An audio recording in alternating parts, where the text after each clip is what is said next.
You guys want to know what I was thinking about today, though? When I had my gums all numbed up.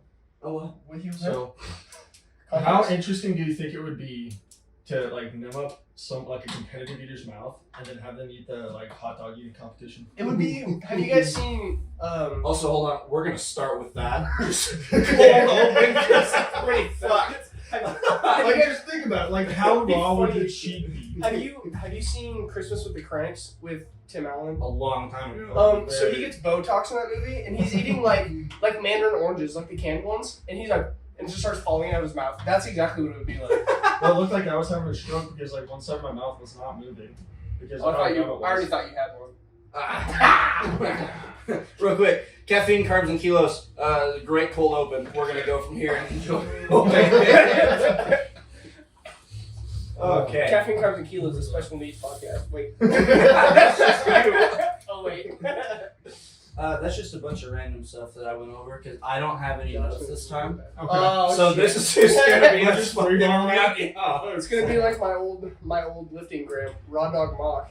We just have You know to the imagine. Yeah, now it's Cinder Block Mock, actually. Okay. We just have to imagine this. Is I it like built those like- fake cinder blocks? No, it's because I'm built like a cinder block, dude. It's the foam ones, right? No, concrete. I don't know about that one. So just imagine that we're at the front desk talking some random fucked up bullshit. But See, like, now it's hard to actually do that. Well, when yeah, we're in but this like- setting. just wait. It's okay, man. It's okay. Matt, you seem. I was just like, He's intrigued in the legal notepad. yeah, That's for no, sure. no. You know what? Kelsey made fun of me for this legal She pad. did. It was really funny. She said the podcast should be renamed Skylar and the old man with the legal pad. Yeah. Me and Okay, me and the legal dog pads are were nice, over. though. I agree. I do write way more than I should type instead. He got super in. Well, but the only bad thing about those is you can't. It's like really hard to write on the back. You can only write on one side. Yeah, it bleeds through so easily. Oh yeah, I know. But like, He got no really- one writes on the back of legal pads. No. No, dude. No, You why He is just it half the okay page for- anyways. Yeah. I mean, he got really into his fucking iPad with the Apple Pen and shit. Well, I did for a hot minute there. For like and, a then, sol- he and was then just the like, other conjugate! iPad And he was like, and then the other iPad broke, and so And I then he's had to like, get rid of it. you're going here. Because it was Tiffany's iPad, and so Yeah. it had to be. Oh, Aunt Tiffany. And she, no doubt, she remembers the login for Oh, her fucking for sure. Doan email. Dude, I texted her. I was like, "Hey, I sent her a picture. I was like, do you know the password of this?" And she didn't respond. Nah. And then she owns a Dairy Suite on the fucking west side of town.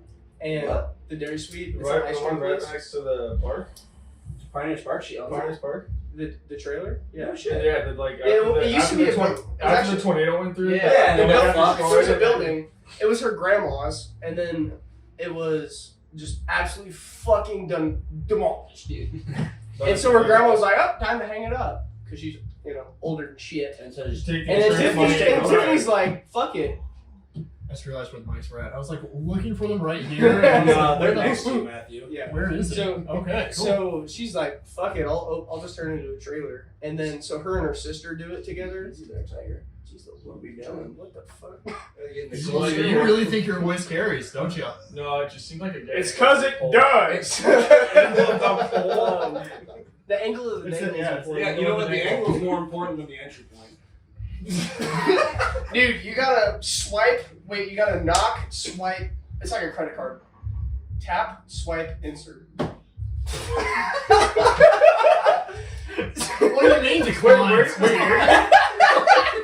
where do you type What the do you pin? mean? What do you mean? Good question. I don't know where my pin goes. That's a debit card thing. You just twist with the It's like a rotary phone. It's a whole process.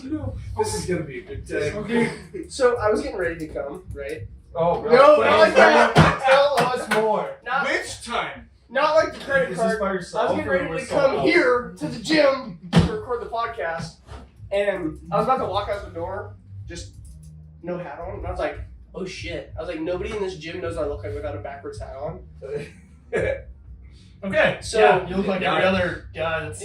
Because literally one time I was 20-something here years and I old. forgot my hat at home, and somebody told me I didn't. Sorry. They were like, "I didn't realize you were here. I didn't recognize you without the hat." So like, I should probably put the hat on. Yeah, It's you even didn't less recognize me impressive. with my haircut. Yeah, when you walked in, I saw you from the back, and then the hair confused me until I saw the ass. Yeah. Then I saw the glutes, and I was like, "Oh boy, I knew who it was. that's my boy." Matissimus dorsi. My mental health issues are chronic, but this ass is iconic. It's got to be. Dude, you can put that on a t-shirt. I'm pretty sure it is on a It's, t-shirt. Like, it's definitely something. There has to be something. Amazon. I know I stole like it. all look it of up. your clients should have a t-shirt that says that. Oh, Mental health is chronic. What last- did you yeah. say it again? Mental health is chronic, but my ass is iconic. I'm pretty sure that's a t-shirt from one of those, from that one website you showed me, like TVY Apparel. I'm pretty sure they had that. Or Absolutely. someone No, it does. has to. I think I literally stole that from a TikTok. Or the last meet we went to, one of his athletes, Lauren, This one says made my. it This one says my anxiety is chronic. That's but where I stole it ass from. Is iconic. close Yeah, enough. basically, it's a mental health issue. It is all over the fucking place. Yeah. All over the Etsy, boys. Yeah. One of his clients made us meet shirts, or like couldn't wear them in the meet, but like made us shirts, and the front logo on the Dude, left side of the chest When you said was meat, like I thought was a peach, so it looked like an ass with his username. I was so- Instagram all the I way was so- around it. I was so pissed I couldn't compete in that meet.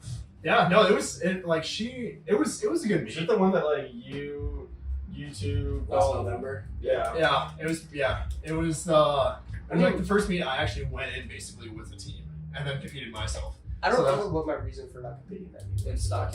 Yeah. You injured yourself, I thought. No, you were a drill.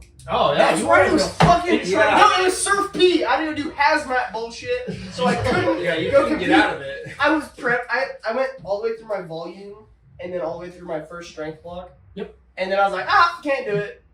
Yeah. But I also hurt myself in between. And it was the same fucking thing with No, it Star wasn't. City. Not the With same Star- thing. You just That was didn't my enter, fault. you dumbass. Yeah, I kind of just forgot, and I went through this phase where I was like, oh yeah, I'm doing it, and just didn't like kind of think about registering. I was like, yeah, in my mind I was already like, I'm prepping for it, I'm doing it, and then You just never registered. exactly, and then it came like, I don't know, it wasn't super.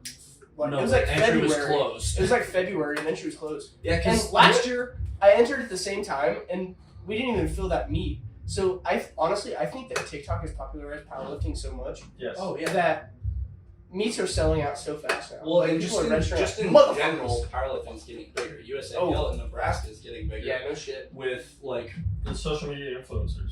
yeah, that's big enough. It's And crazy. Yeah. People realize, oh, I want to lift heavy weights and look like that. It's So they because start lifting doing it. heavy weights is cool as fuck.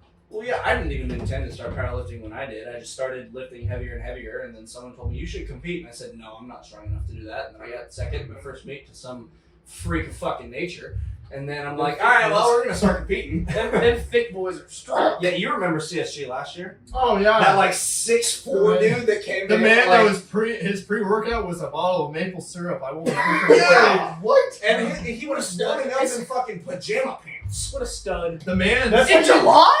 Dude, Yeah! the man That's is just like like my know ass he's a off. powerlifter. That's how you know he's a Yeah, powerlifter. okay, the You gotta watch unfortunate it. thing about this Yeah. though too is like I went up, I talked to this guy because anytime I see someone that stands out, I would love to go talk to them, pick their brain or whatever, and like within a 10-foot radius of this man, it smelled like Oh, balls. it smelled disgusting. It was I so never washed bad. anything he was wearing. I guarantee it. I bet Oh. Dude, I bet that's his good luck charm. dude, I was saying, that's what I was gonna say. I his guarantee it was good singlet, luck. his knee sleeves, Oh, his his underwear, singlet was American. salt. Oh, They were yeah. just salt. It was like From bald eagle and salt. all, and I was like, that man hasn't washed that fucking singlet since he's tried it on. Hell. Or since he won his He first got it in the mail and he just threw his nuts in there and it hasn't been washed since. Yeah, no.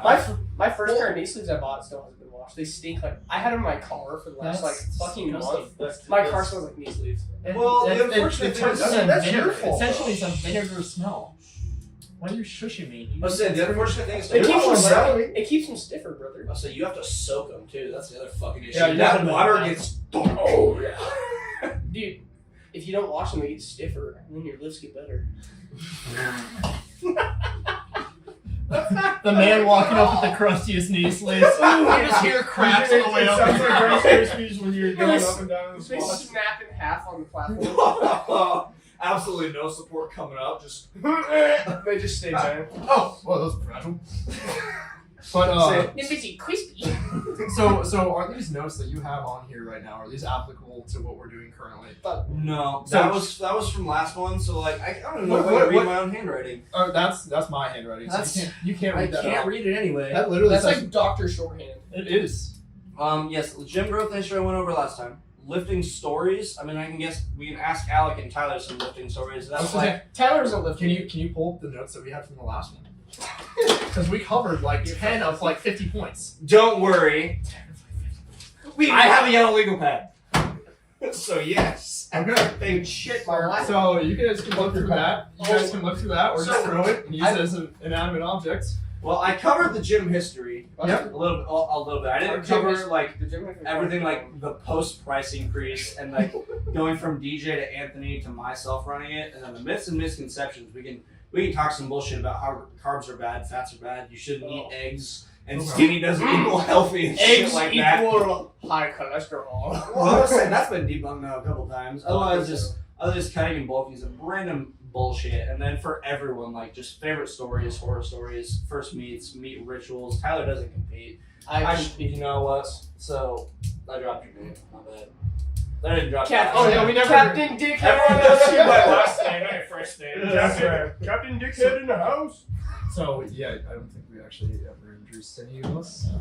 Oh well, you've been on here before. I've been on here now 4 times. Yeah, okay. It's okay. We have So- 25 subscribers on YouTube. No, They know it's who we are. Slowly gaining. Okay, the longer we do Hey, this. if this becomes like, if this gets 1 million views, then we can go through and introduce each other because I want some of those royalties from the video. For sure. I don't think the royalties are I that high expect- enough. I I'm expect- not gonna lie. Spotify pays cents on the dollar. YouTube's a little higher, but Hey. you're required to have, I think, like Likes and views. minimum views and minimum likes on a video to even be considered for monetization. Brother, I expect a crisp $5 bill and a handshake. Okay. I'll give you a You're hand expecting job. money? Oh, oh, baby. oh man. Okay. Massive. Cool. What did I get into? Well, dude? that being Fuck. said. Anyway, Okay. With this little start at under the table. top. Okay. Start at the So I will. halfway through this, we're just going to see Josh and Carl for this. I'm gonna make sure I do it You're now. just gonna hear. Gotta move the microphone. He's gonna have it on the stream. Okay. This is going to end up on a different website before this is over. What in Brazzers is going on?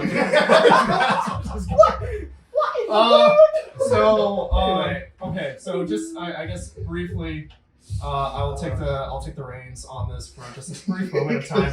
This guy's name is Tyler, as we just name dropped. Been a member for quite a while. This guy's name is Alec, who, same as Tyler, has been a member for quite a while.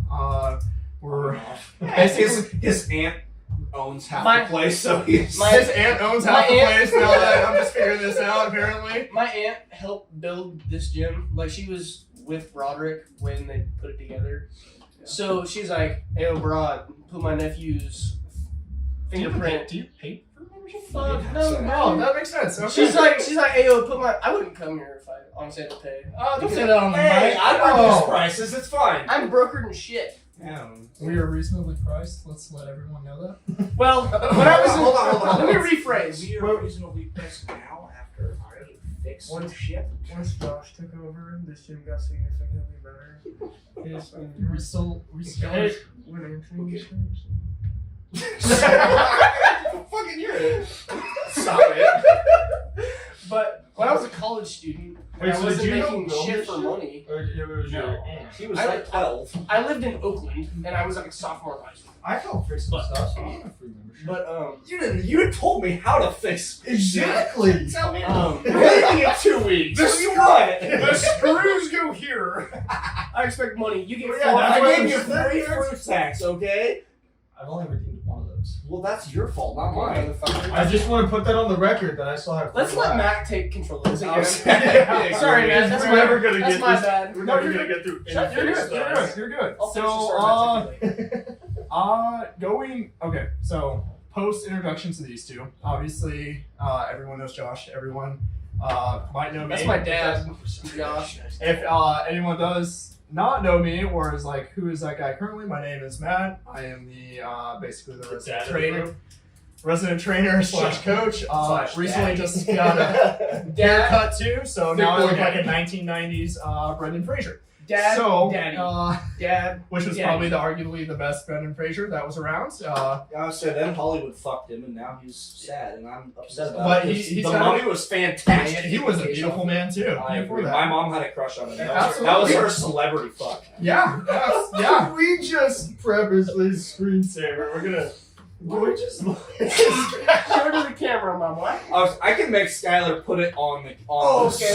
screen. Oh, you're sending the We picture. also have I'll send you a Uh, screenshot of my screensaver, okay? have Skylar posted a picture of what Brendan Fraser looks like for the Of audience course. members that I don't would say know, so. If they that don't, aren't educated. if they haven't watched The Mummy, they should just leave this gym. I No, watched- please don't leave. Hey, it's just I- a great movie. I watched. Sit down. I watched the newer Tom Cruise movie. That's a horrible mummy. That's what I thought too. No, any Exactly. any of the mummies that's post or that is pre Tom Cruise is the mummies to watch. Even the one with the oh gosh, I think it was like a Chinese oriented mummy as well. That one, I think it was the last one with Brendan Fraser. Como? So yeah, they had the Mummy Returns, and then the Mummy, whatever the third one was. And but obviously, yeah, but by all Are we means, talking if- about bad anyway. movies? But- Have you seen the new like Nicolas Cage scary movie where he like doesn't talk during the entirety of it? Dracula? No. Was I it can't remember the name of it. It's wasn't like there- some oh. old arcade. So actually, I'm gonna since we're talking about Nicolas Cage here real quick, I did That's actually. my favorite man on the planet. Yeah, Nicolas- Nicolas, I'm not gonna lie, Right. Nicolas He's done a lot. He has done quite a bit. Obviously, he sticks at playing. There's a lot of roles that he's done that kind of are just mesh into each other. But seeing was it the unbearable weight of massive talent or something along that line. That movie in itself, him, Pedro Pascal, fucking Pascal? literally, it was hilarious throughout the great whole movie. It's literally him playing an egotistical himself. And it's I was about to ask what that movie was called. And it's literally, it is the best fucking thing. Pedro Pascal in it plays this drug lord that's obsessed with Nicolas Cage. He invites him to his compound. They hang out. Funniest fucking moments throughout the whole movie. And Nicolas Cage winds up having to be basically he's working for, I think it's like the CIA. He's basically an informant for them to try to bust this guy. So he's like the secret agent, but he loves the amount of attention he's getting from this guy itself. And it's honestly, it's a really hilarious movie, and I think Nicolas Cage honestly deserves a little bit more respect than he's been getting. Nicolas Cage. Did you have a movie night at the The gym? three of us always. I mean, sure, but you're leaving in 2 weeks. I'm leaving in. I'm just giving great ideas No, that's a good idea. to have the betterment of the Yeah, gym. You know what? Another good one is a fight night. Not like Whoa, hold on, whoa, pause, whoa. okay. This might that might In go the back. gym, we watch a fight. Like I Oh, think Bud okay. Crawford is That's a good finally idea. fighting. Oh, he's fighting another welterweight. What's his name? I don't know. It's been a highly anticipated fight, and I'm gonna be mad I don't remember it because You're gonna be everyone, mad either way that you don't Hey, remember. hey, it. guy, I know. use your phone. dumbass. Oh. It's the one recording. So It's been a highly anticipated fight for like. Forgot that we're in a room full of bougie cameras and we use your iPhone. Well, because if we used a camera, we would need different mics. And two, if we needed different mics, we need a soundboard. If we needed a soundboard, we'd have to put on headphones. It's a whole fucking thing. So I decided, me and Skylar decided to do these mics in my phone because it was $30 instead of like $160. I don't know though, but you get those cool headsets with like the really bougie microphones. You know, like it looks Listen, a lot I better. know It if looks this a lot podcast better. takes off, then absolutely. You know, Josh, I'll give you the benefit of the doubt on this one. You take it. Thank you. What I was gonna say though, before we all three of us at one time started yelling, because we did that. Yeah, we all interrupt each other. Because we're all kind of. so it's okay. So it's Terrence Crawford and Errol Spence. Errol Spence, thank Yeah. you, Jesus. Um, That one's been a highly anticipated fight for a long. Shut up. You know, I Did stutter it sometimes. Hey, you should have heard me talking earlier. My mouth was it was not pretty. I could not pronounce like anything. Oh, we got wildly You off can't- topic, and I don't remember what we Yeah, were saying. where were we going at? I don't know. You got. I'm just. I would about Nicolas Cage. Oh, Okay, yeah. I feel like Nicolas Cage is like the actor equivalent of Nickelback. Everybody like hates them, but down deep they love them, but they just won't say it because I think it's not cool. To They love like them. some of their songs and some of his movies, but not enough to be like, this guy's You know what? the That's greatest actor actually of all that's a Yeah, time. really Really good good comparison. You're welcome. That's a My fair favorite movie comparison. of Nick Cage, but beyond National Treasure. Those Because are that's fair. just that's not overrated. It's a great movie, but it's the only one known. Con Air is a fantastic Yes. movie. I'm not gonna lie. Like the only other Nicolas Cage movie I've seen, I think, is Gone in 60 Seconds with the Eleanor Mustang. Yeah. Oh, Yeah. Or oh god, what was the other Can't one? check It was shit down. basically him as like a arms trafficker. What? God of War. never seen that one. Yep. Like the PlayStation game? No, no. It's a good game. It was either. Oh, I'm an God. Xbox I game, might so have messed up the title of that name. It's something of War. I'm pretty sure it's that. Is it Art of War? We're reading a book. Or no, it's Oh, not. That's wait, no. something completely different. No. That Yeah, fuck I'm not it. gonna lie. That book has, in my personal opinion, very. It is. Oh god, I know the author's name. I just can't. It's Art of War? Yep. I did too.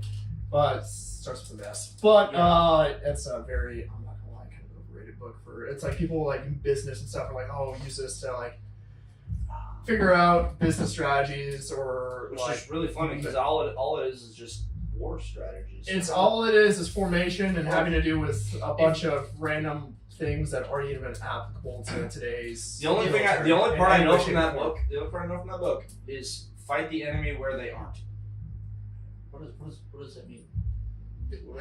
I see. How do you fight them if they're not there? Is it like World War II where it's no man's land in between? 'Cause That's just World War One. fucked. That's World War That's One. one. You fucking numbnut. Trench warfare was one. Fucking numbnut. So, I'm talking to two guys that probably would school us. in You know what? maybe I wanted to military. take history class in college. You know what I didn't do? That. I took history of rock and roll. Hey, I you said that was you a took- waste of you- money. That was a waste of money. And And Yes! yes, the credits I needed to graduate. Dude, I about failed that class. I did because I forgot it existed. I took it online. I did history of Western. I also dropped out of college after my first semester. Yeah, history of Western medicine was actually pretty Interesting. I said Kelsey took history up to like 1877, so just after the Civil War, and I feel like that would have been bomb as fuck. Yeah, because I remember was learning that about the new show, American like Revolution. 1975, like the Yellowstone. What's that? The like TV sequel? Yeah. TV Oh, show. I don't remember. It's like a before date. the There's like Yellowstone. there's it's like 1877. Oh yeah, that's pretty 1873 cool. or something. Yeah, shit. yeah. And it's got Sam Elliott. I fucking love that man. I love the rant. That is the- Sam Elliott. That His man- mustache. Can we appreciate his Show me the mustache? tit on an almond. Or yeah, I need you to stop eating red meat. No. No. And drinking whiskey. No. Yeah, That's like his main two food groups. Oh. Whiskey.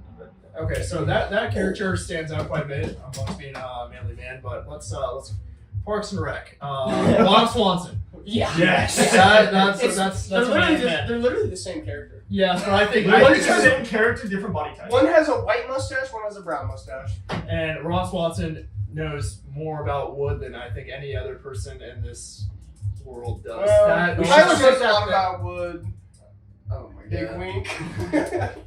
Oh, so you're a carpenter, and you never told us about that. Go more into that, please. Carpenter. Well, he used to be. He used to Sorry. be technically. Sorry, I broke the pen.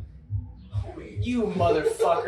That's anxiety. What is that, a I've seen it. Skillcraft pen? No, it's a medical clinic pen. Yeah, that was. Shrock, we were supposed to go there. and Schrock we didn't. medical. Well, you know what? But We they should probably text them because that was. Kind of rude. Also, I kind of want to. I did text him. I texted him that I wasn't able to go.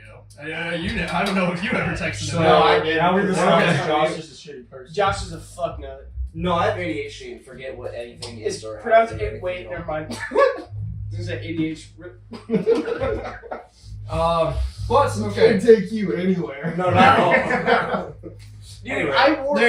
People watch podcasts to get information out of it. There's this is not going to be an They get informative. hey. No, they get we can information still about. make it. We can still They make get it. information a lot about movies and TV shows and like We've our talked opinion about on 4 of them. They get information about our personalities. Yeah, absolutely. But you guys are gonna leave here in like the next couple weeks anyway. He's leaving Thursday. So he's gone in a week, less than a week. And you're going going a to. little over a week. Peace out, motherfuckers. You'll come back. I'll gander in every once in a while. I'm literally. I'll just walk Wait, is through your the dad door. coming to town this weekend? Yeah. Can I talk to him? Sure. When? Why is his dad so? Well, no, his My- dad's a very my- successful businessman. he's I'm trying a- to learn shit. My dad owns 2 businesses, and he's also a very successful commodities broker. Which, for those of you that don't know what commodities brokerage is, it's basically, I'm gonna dumb this shit way the fuck down. Bring it down Barney style. Like cocaine in the tail, Barney style. Go back to basic drugs though. Like some of these TV shows, like the creators have to be on drugs, like Avatar. Teletubbies. Stranger Teletubbies. They have to be on shrooms. Stranger Of Things. all things. Stranger Things. Yes. That's freaking heroin for sure. Sykes. Anyway, your dad. What is Okay, so commodities brokerage on the most basic level is basically studying the commodities market. So like things like corn, beans, grain, even things like good market. even like since we're in Nebraska, corn, beans. Even out west, you get like dry edible beans, you get wheat, that kind of stuff. Yeah. But over here, it's just corn. Yeah. But you can also do like bananas. You can do gold and silver. You can't grow bananas here. Fuck you mean? Not here, nonetheless, but it's a commodity. Well, technically, Oh, I bet you you could fucking create the environment, the perfect you fucking environment to dipshit. grow You bananas get a inside of a greenhouse. greenhouse. Yeah, So East you, Campus has technically, some. you could grow bananas here. East Greenhouse- Campus has a tropical greenhouse. You know who Yeah. else has a greenhouse? My grandma. They're not that hard to get, okay? They're also not that hard to make. Relax. Anyway, your dad was commodities Okay. broker. Let's keep going. Yes. So basically, he studies the market, and farmers hire him to tell them when to make contracts. When to buy and And- sell them, essentially. Yeah, when they should make contracts with the co-op to go deliver all their shit, and to help them make the most money. And since he's so good at that, they pay him a lot of money. So that's fair. I feel like working sales for a co-op in a farming community would be nuts. Shit, Fox. It'd be really good, but you'd also have to. I feel like you'd have to really know your shit because in those. Yeah, they in know those more than industries- you. Right. You can't Just just like walks go up to a and stalk of corn, slaps it, and falls over. It's not. Oh shit. Yeah, there's a lot of mentorship that happens in that kind of work because if you don't know what you're doing, you're literally gonna make this farmer cease to be able to farm because they don't have enough money. Or they're gonna call you stupid and say fuck off. And then you Did, don't have actually, did you enough. guys know that the suicide rate of farmers is higher than veterans? I did not. Do you know actually Yeah. one of the It's biggest crazy. suicide rates amongst occupations is veterinarians? Interesting. Because I feel like that's a combination. No, it's not. combination. Well, you get it because veterans and then farm veterans. We could suicide now. okay. I can start leaving here. I can take the lead back. Let's just move past like, what we're was gonna- just said. I think we're gonna cut out half the shit of us just Suicide yelling is at not a each other. joke. We all, it's a very severe thing that happens within our society, and outreach towards it is necessary. If you need help, the number will be in the description. I love you all. Okay, Matt. You can- Continue feel free to- so we can get off this. If you need help, call Josh. He's more than willing to talk. I don't want to be HR for this place anymore. It's so fucked. That's your Wait, this place isn't fucked in any way, shape, or form. We have our hiccups once in a while. Tyler, talk. And every once in a while, it's always just other people that I shouldn't be involved in. Yep. So going on, Let's go back to this list that we started with about, I don't know, like 45 40 minutes ago. actually, we started this about 25 minutes. Oh, Oh, we started right at 5. We're doing great. So,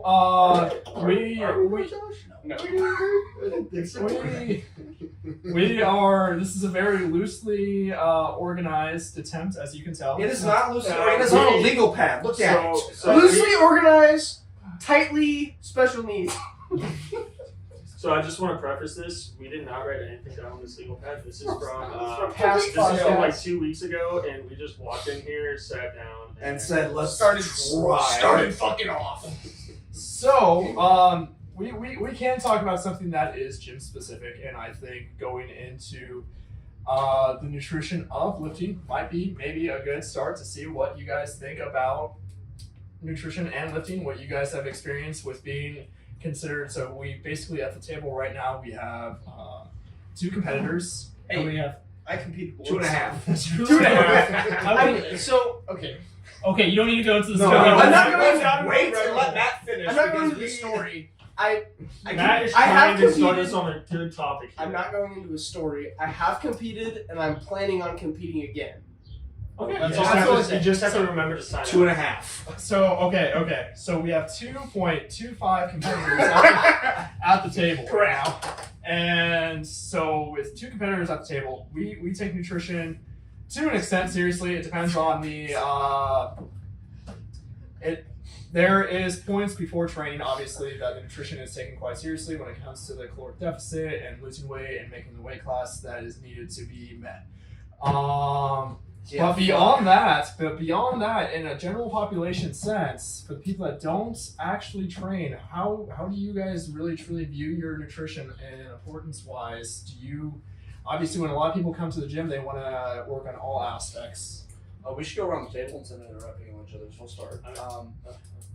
Do you want to start way back in the corner there, bud? And go around the. Well, I set that up for them to start. I'm not gonna lie. Yeah, because he's a general person, not your. He is the most competitor. general person. I am the Oh. general gym goer. All right, you know what? That makes more sense. So I'm how sorry. would you what is your approach to eating stuff? So Doesn't when I matter. first started the gym, He just eats. when I first started in high school, I wanted to bulk up because I and gained a bunch of weight because I used to be a string bean, still are.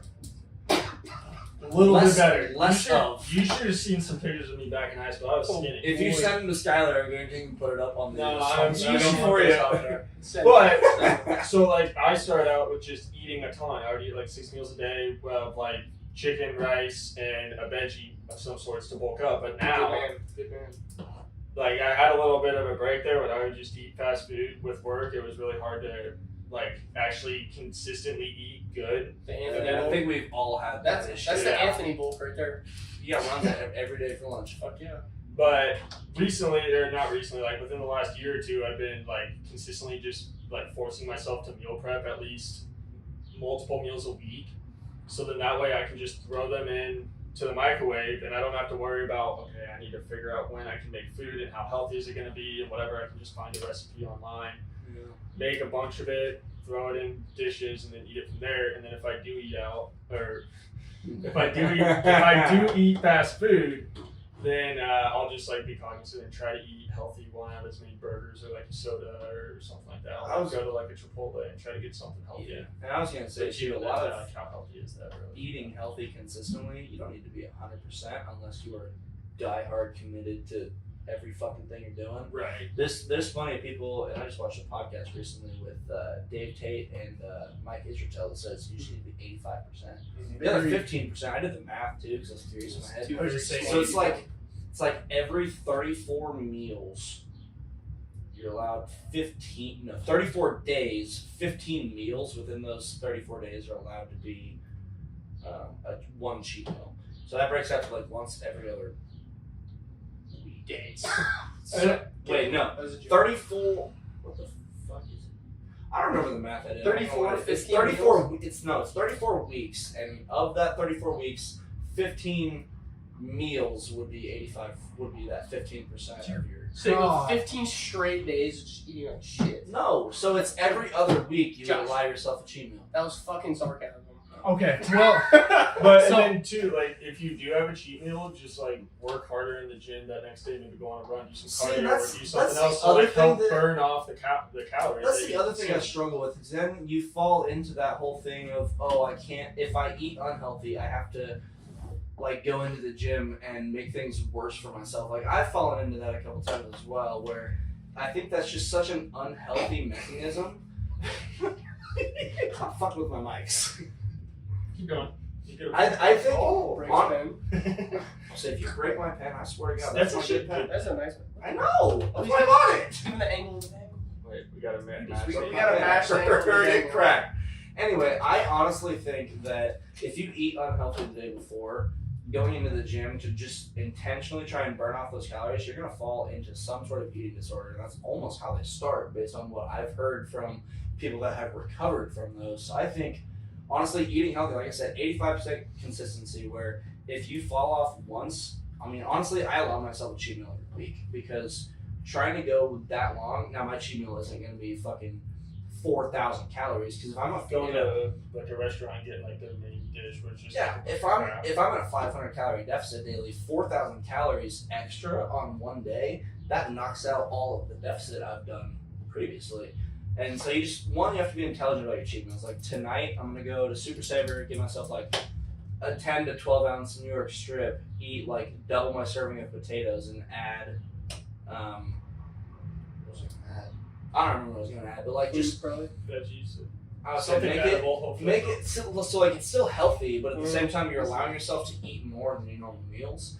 And like that's not saying you shouldn't go out to eat with like your significant other or with your friends. You just have to be a little intelligent, and if you do, don't force yourself to work out the next day. This is a perfect point to bring in.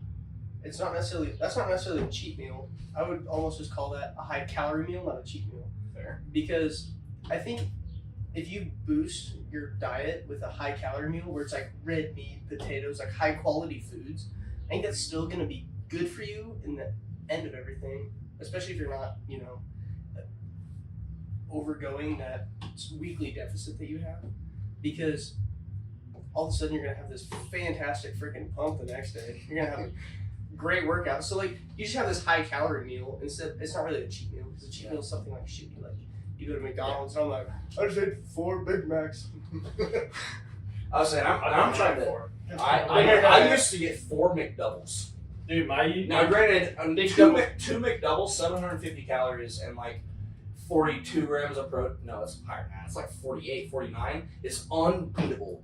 But it's also still really high sodium and fat. My go-to meal at McDonald's used to be the 2 hamburger meal with 2 McChickens, because you could get that for like $5. Absolutely. And it would fill you up. Back when McChickens were actually $1. Also Yeah. true. And then they added the spicy McChicken. My God. The hot The spicy spicy nugs. Oh, brother! Put that with buffalo sauce. My Yeah, I go-to would is say a double quarter I've- pounder. I know it is. I have stopped doing fries because it's just not worth it. I'll only get them when I like go out to a Also true. restaurant. And anyway, back to what Alex was saying though, like high calorie meal is definitely different than a cheat meal. And It's but still like good I'm, for you. I know, It's I'm still trying good to for your fall gut into health. the high calorie meal. So if I'm doing, actually cheat meals, I'll do a cheat meal every other week where it's a high calorie meal on like a Friday, and then a cheat meal the next Friday instead. It'll because the high calorie meals will really curb that. Like if you're in enough of a deficit where you're like hungry and you're like, I need something with flavor. Yeah. That high calorie meal can really And I also allow myself to actually like over season and like overuse sauces and stuff like that. I try to be careful with condiments. Depending on the condiment. I talked about that last podcast too. Because depending on the condiment, like if you're dousing everything with fucking Oh, Chick-fil-A yeah. sauce, there's 160 calories per 2 tablespoons of Yeah. Chick-fil-A sauce. But per 2 tablespoons of ketchup, it's 20 calories. So big difference on what you use. And Yeah. mustard, 0. So I wish I liked mustard. I really do, because I'm sure it does a whole lot of good things for you. I'll make a. Sorry, it's just not good things for you, but like make something taste not. Mustard gas is a thing. yeah, if you pee in a bleach bottle, mustard. But I knew we couldn't be serious for that long. so kind of take everything that you guys put in, relaying off of what you said and everything. Were you trying to answer that or end it? Were you trying to answer it or end it? It's my brother. Sorry. There's a time and a place, and this is neither. So. I'll be right back. Oh, you sound. Well, he's Well, and on his way to my apartment right now. Oh, okay. You're looking a little sweaty there, buddy. You getting nervous? Well, it's also It's a hot as little warm balls. here. Yeah. See, so us- us higher get a body fat fan boys and get put it hot. right Yeah. around that See, fucking corner. because like with me and Skylar in here, just an open window is enough for breeze. It's fine. But With 4 people and this much stuff, it gets hot as fuck. Fair enough. Well, since he just left, I feel like I need to hold off on that. So we're gonna take a brief intermission. I like Sam Sushi better than Hero 88 Sushi. Great Wall Sushi's better than Hero 88 Sushi. I've never been there. Also, Yeah. hot take. Not Here- even a hot take actually. If you go to Kasumi and get the all-you-can-eat sushi, it's really shitty sushi. But for $20, eating whatever the fuck you want, it's fantastic. Dude, there's a place. $25. There's a place down south. It's on like it's like South 27th maybe. They open another I'm all-you-can-eat not sushi sure. place down there. I don't remember what it's called. I'm pretty sure they opened It's up called all-you-can-eat sushi. it's called Asian Fusion. Oh, yeah. Oh, I remember. Yeah. On Saturdays they do all you can eat sushi, and that shit is good as fuck. So they used to actually be, I think they used Oh, to no, be no. quite a bit. They used to be, I want to say almost specifically all you can eat at first, and then they probably started losing money on that deal. But we got people like us. so there was this. So maybe Oh, 6, 7. a long time ago, I did like a Bruce Spurt of modeling.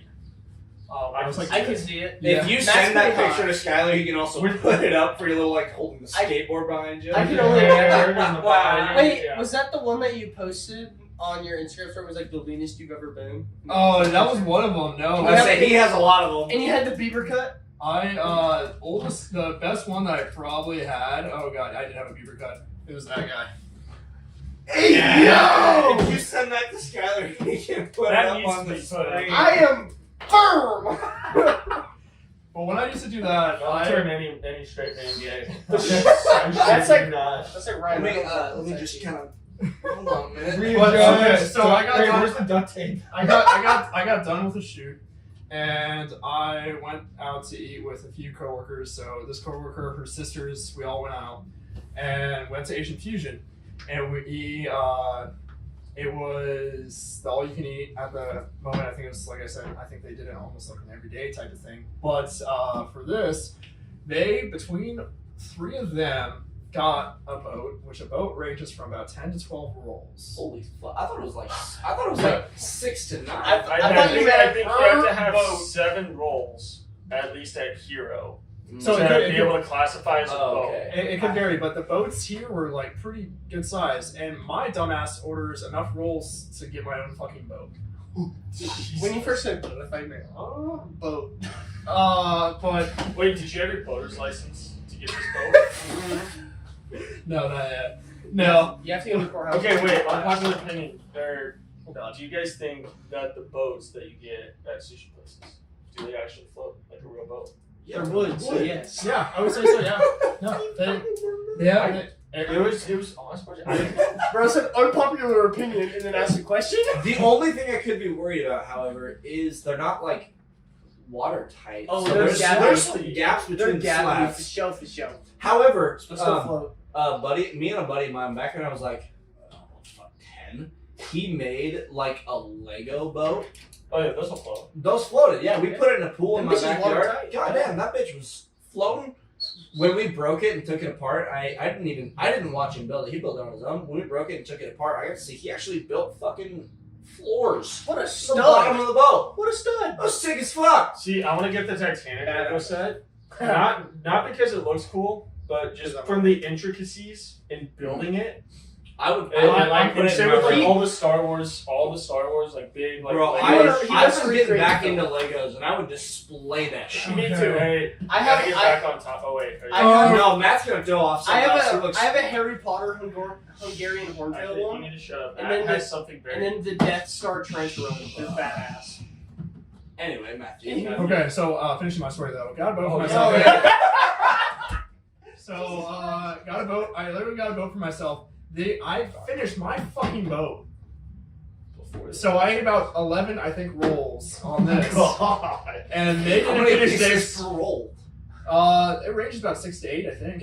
I think it's like 5 to 10, depending on the roll. Oh my See, God. he's For not the- your- I got a lot of basic ass rolls. He's not your normal Homie put down anorexic model. 60 rolls, no He's- problem. He's not your normal anorexic model. Let him finish his But story. I literally, these girls, they didn't finish their boat. It was to the point if we left so many rolls or pieces untouched that they would charge us for that. So I ate on top of that 4 more rolls to carry these like girls through.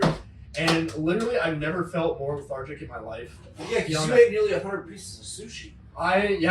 Trust me, it was miserable. Think about how much sugar, because they put sugar in that rice. Just the amount of sugar he ingested. Oh yeah, no, Oh, it shit. was- Think about the sodium. Soy sauce too. oh absolutely. The Yeah, yeah, amount of bro. sodium I So- consumed and everything. I Did was you- like, I rolled out of there. Did you get How gnarly water pumpkin loaded next were you day? the next morning? Probably. I honestly like for me, I have 10 to. pounds heavier. I get rid of water like it's that. Fuck you. Did you get a gnarly pump the next day? No, I think I slept a lot. So and, so. and that makes me. I'm gonna circle around. I'm gonna take the reign a little bit on what we just previously talked about. I'm gonna lead into something else actually that has to do with Legos. And so going back to the nutrition thing, you brought up the literally 85-15, but you brought up 15 meals within 34 days of cheating. 4 weeks of 4 weeks. worth of meals. I don't know if I did my math right. I don't know if that sounds extreme. That's not a lot of cheat meals. Yeah, That's not a lot of cheat That meals. doesn't work very well. But I Well, you're trying to write on someone's hand. there is You're right. my what I promote for What? what I promote for everyone that either works with me or asks me questions or anything like that is if there's nothing competition specific to worry about, no metabolic issues or anything along those lines. My big thing that I hold to myself and others is an 80-20, and that's on a daily basis. So that's 80%. And when I say 80-20, I mean like 20% is going to food that would be considered bad but still has its value. And 80% of it goes towards food that is a lot more micronutrient along with macronutrient dense. And so that is on a daily basis. I think that's best for longevity purposes, because especially if you're allowing yourself to do that, you're maintaining that quite a bit. You're most likely going to be hitting your calorie goals if you need to be in a surplus, or if you bring that down to a deficit, you're kind of probably still, people will go out of their way to hold off on some caloric intake to eat that feel-good meal or that feel-good snack, just for the fact that it is what that is it's a feel-good. It provides that dopamine, Serotonin release too. the serotonin dopamine release Also, within I pleasure. would like to point out that Matt drinks craft beers because they're more healthy and micronutrients. No, it's because Matt's a stud. Matt also does it because they're better in micronutrients. They do have macronutrient density in comparison to a lot of, say, Bush, Well, they also- Budweiser. Matt also is tastes better. 21 years of age and can drink. Just 27 years of age. I feel like that really helps aid it from being a diet and turning into more of a lifestyle. And that's exactly what it should be, is a lifestyle. And a diet is only held for, people don't diet their entire fucking lives. And when they hold a diet, they're never going to actually maintain that through beyond maybe a 6 to 8 month period. For most studies shown for maintenance or the, basically the, what was the word? Adherence to dieting. So turning it into a sustainable lifestyle is definitely the approach to go to, I think, straight out the gate, unless, again, going back to it, they deal with metabolic disorders where, say, a ketogenic or a diabetic, more friendly diet, which would be kind of along the lines of ketogenic, depending on where they're sitting at, depending male or female, where they're going at, menopause or extreme weight loss. They have part of their liver removed, or they have their gallbladder removed, which then has to do with a lot of fat cutting and everything. There's so many different aspects to go into it, and that's when I suggest people go talk to their local dietitian, who hopefully is smart enough to be able to realize those things and then help move them forward with it. I want to interject a little bit too. I recently watched a podcast yesterday with Dave Tate and Matt Wenning, and He was big ass. I'm not gonna lie, I'm gonna see Dave Tate in August. I know I might go with you. Don't worry about it. Wait, what? They have a like table talk, the crew barbecue get together for a whole weekend, Saturday and Sunday, And out already- at their compound, and you get like a swag bag. You get 2 full days of training How with much? Yeah, $229. but Yeah, it's, that's it. So I'm coming. you say you're coming, but honestly, if you don't sign Yeah. up soon, I know it there's might be only gone. there's limited 40 participants, so I need to talk to Kelsey tonight and sign up tonight because otherwise I'm gonna miss it. I'm really upset. When was I'm just gonna sign up. It got dropped a couple days ago. One of my clients did a TYAO with Dave Tate. Yeah, train your ass I off. want to do that. That would be. That's also $2,500 versus $300. For That this is weekend. so worth it. But I don't give she- a shit. Yeah, but $230 for a weekend is also. This client then reached out to me, asked me if I would be willing to go, and I was like, It's yeah. just, but absolutely, We yeah. can take 2 vehicles and I can carpool with Alec and you can carpool with, Yeah, with absolutely. her. what's her name? And I'm trying not to name drop. but it would be it's gonna be an awesome experience because going to the compound. I'm literally going to manipulate my own training to where I'm peaking. That is There. literally that is That literally is a fuck. dream. That's literally a dream come true. Also, we got off topic again because that's sick as fuck. But I That was is gonna say, shit. I watched the podcast with Dave Tate and Matt Winning, two of Two arguably big ass brains. two big ass fucking brains because they both. Well, The- Dave has a master's, but Matt Winning has a doctorate. I don't care about their degrees, but when it comes to like conjugate style of training, the two smartest motherfuckers Not only you that, could possibly ever talk to. Matt Winning trained conjugate, and the whole like thing behind conjugate is there's a lot of injuries, a lot of mileage accrued. Matt Winning has figured it out. He broke Tom Platz's squat record at 42 years old. Stud. So he figured out how to increase his longevity within conjugate rather than just training. But what I heard on the podcast last night when I watched it is Matt Winning went to a it was a different platform than like a normal primary care physician. He got a hormone blood test where it was all based on hormone optimization. And a lot of it came down to what you're eating and what you're not getting enough of. And he said as soon as he did that, figured out what he wasn't eating enough of, what he was eating too much of, what food allergies or body or foods like his body couldn't handle was causing inflammation, this and that. He said immediately I cut those foods out, I increased more of what I needed. He said I dropped weight, I got leaner, and I got healthier and happier like that.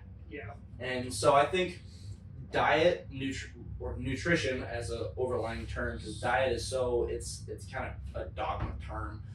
Nutrition as well as like that optimization of what you should be eating, I think is super important because then you get to understand how your body operates through blood work, knowing exactly what's happening, and then you can do so. And then literally, I hate the whole train and live optimally, but at the same time, if you do, your longevity in your sport, be this powerlifting, your longevity in your sport, your normal regular health in general is going to provide you a lot more. And so nutrition and your lifestyle of how you eat is a lot more important than I think a lot of people deem. Because I know, what did I see? I also watched a video recently of I ate how the average American eats for a day.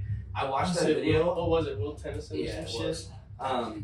And I watched that video and I'm pretty sure he actually broke it down, had statistics. I could be wrong. I don't remember off the top of my head anymore. But it was bad. Not Basically good. for every meal, the average American eats fast food. It's He ate ridiculous. fast food for a day. Well, That's have you seen fucking terrible. It's an older show, but Super Size Me? Oh yeah. No, that was Like a movie. Yeah, Yeah, the yeah. movie, not the show, Yeah. but that they showed in every health class for a while. I think I don't know if they still do. There were some fallacies in that. Actually, there was. Yep. There's for starters, the guy didn't actually eat what he said he ate. For starters. And so there was inconsistencies with that, but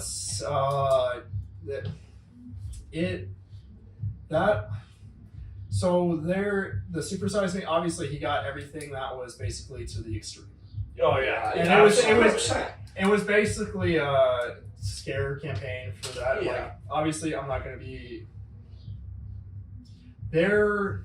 It was an eye opener series. It's eye opener for how eating fast food at least in regards to primarily I think it was just McDonald's and He ate McDonald's Yeah, for every and meal, and then He if asked he- to supersize every meal. No, too. if they asked him because back then they had the The super super size size, yeah. They're basically just making a meal large. It was I'm too young for this shit. large. It was an extra large, but then they had a double X or triple X, whatever it was. and, But I'm making one. and that in my opinion is not it's eye opening to the possibilities of worst case scenario. Yeah. When it comes to fast food and when it comes to food and accessibility, obviously low income individuals are going to be predominantly eating a lot of that what people would like to be calling GMO heavy foods. What they would be eating fast foods that are on a cheaper scale, be that McDonald's, Burger King, even Wendy's, some fast food places are upping their prices quite a bit. So it's even like, to be completely honest, even low income aren't able to afford a lot of fast food places either. But at the same point, it's just easily accessible for a lot of the big name ones like McDonald's and Burger King. And to be honest, some of the, like going back to the 80-20 thing, that is a preference. When it comes to survivability, I think eating a lot, like if you have to, I know people that eat a lot of fast food, have eaten a lot of fast food like throughout high school, or that have done a lot through college. And when you look at their body type, their performance levels, and everything like that, like some of these dudes or even women are just fucking insane. Yeah. Still, some people can somehow manage to do it, and it doesn't affect body composition. It doesn't. because It Well, may does that affect- go into their metabolism? because Yeah, well, but That is the that- definition of built different. no, it's the definition of CICO, calories in, calories out. So that's what that is more the definition of. Obviously, when it comes to overall wellness with them, their body's able to pull out probably what micronutrients it needs to, and hopefully, if they're maybe looking from the outside in, you might not notice it, but there might be supplementation that's also cushioning it as well. If I could interject real quick, that was the other thing I watched on the podcast yesterday. So Matt Lenning, now obviously he trained at Westside, so he was training at that 275 to 308 plus, and that was all of their just super heavyweight guys. Big dog. He said I could lift a lot because I was heavy, because I was strong. But he said when he took his nutrition seriously, like he could eat, all of that fast food. He could do that all he wanted, in addition to all of his like regular meals, and it wouldn't affect him until he realized he went and got his this whole blood test and hormone optimization and cleaned up his nutrition, and that's when he kept his strength.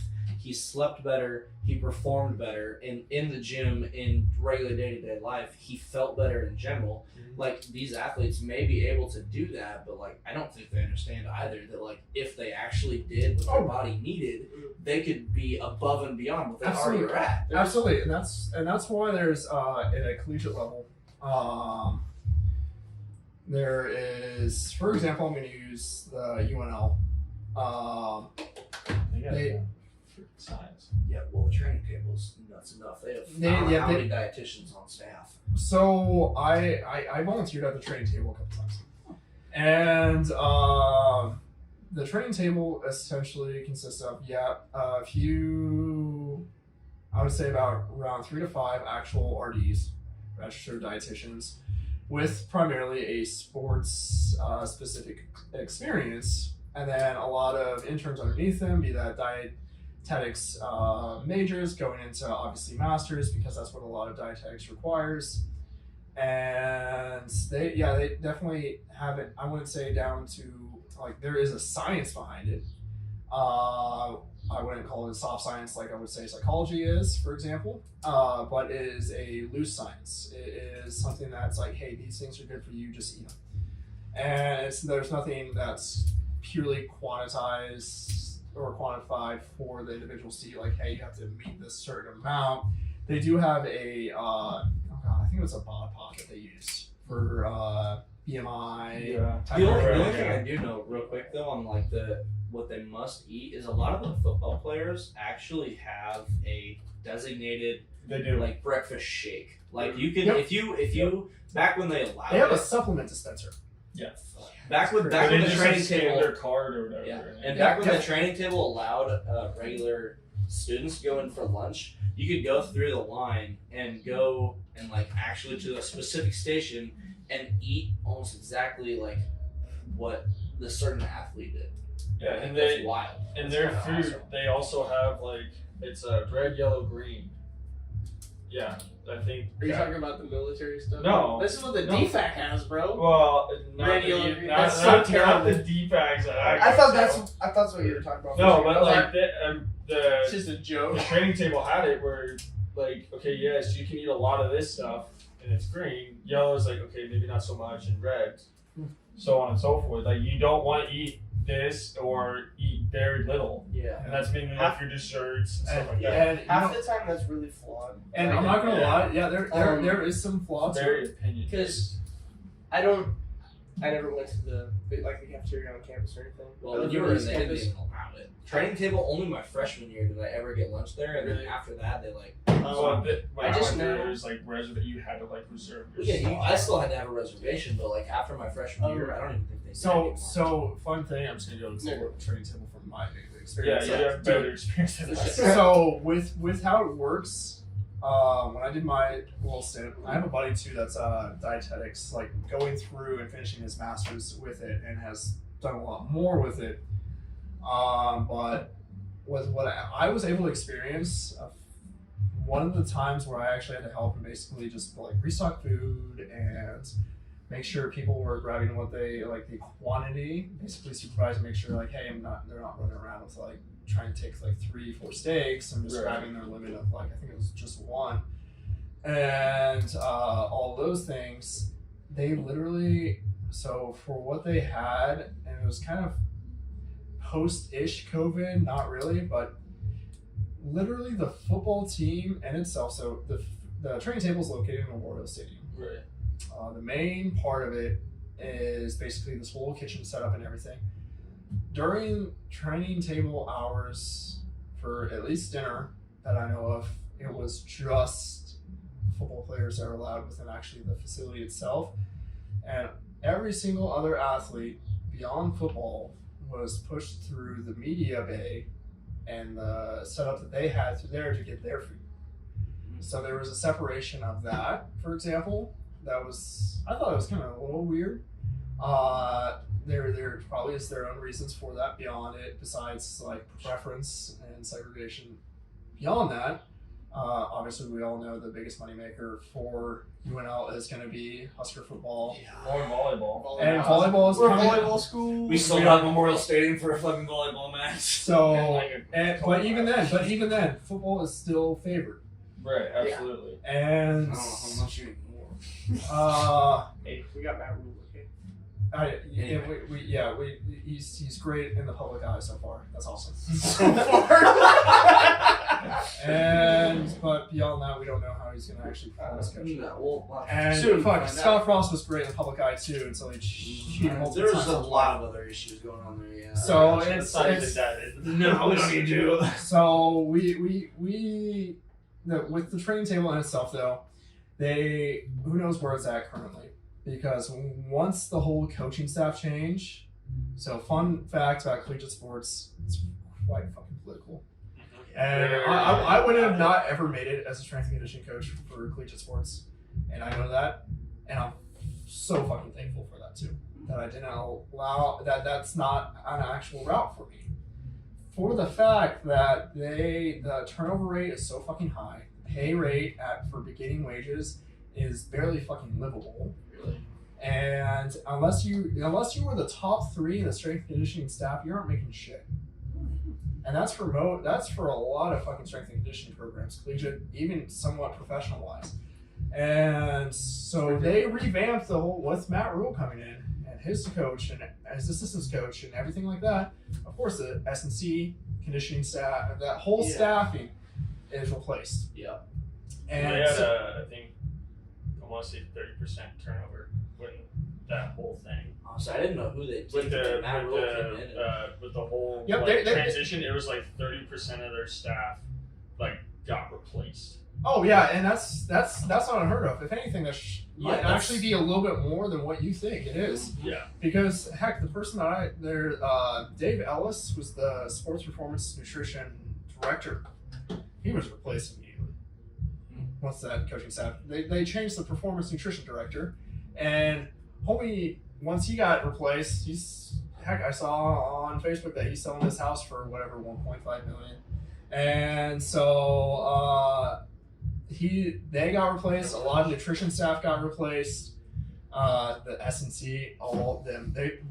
The strength and conditioning staff most likely will be entirely revamped. Yeah.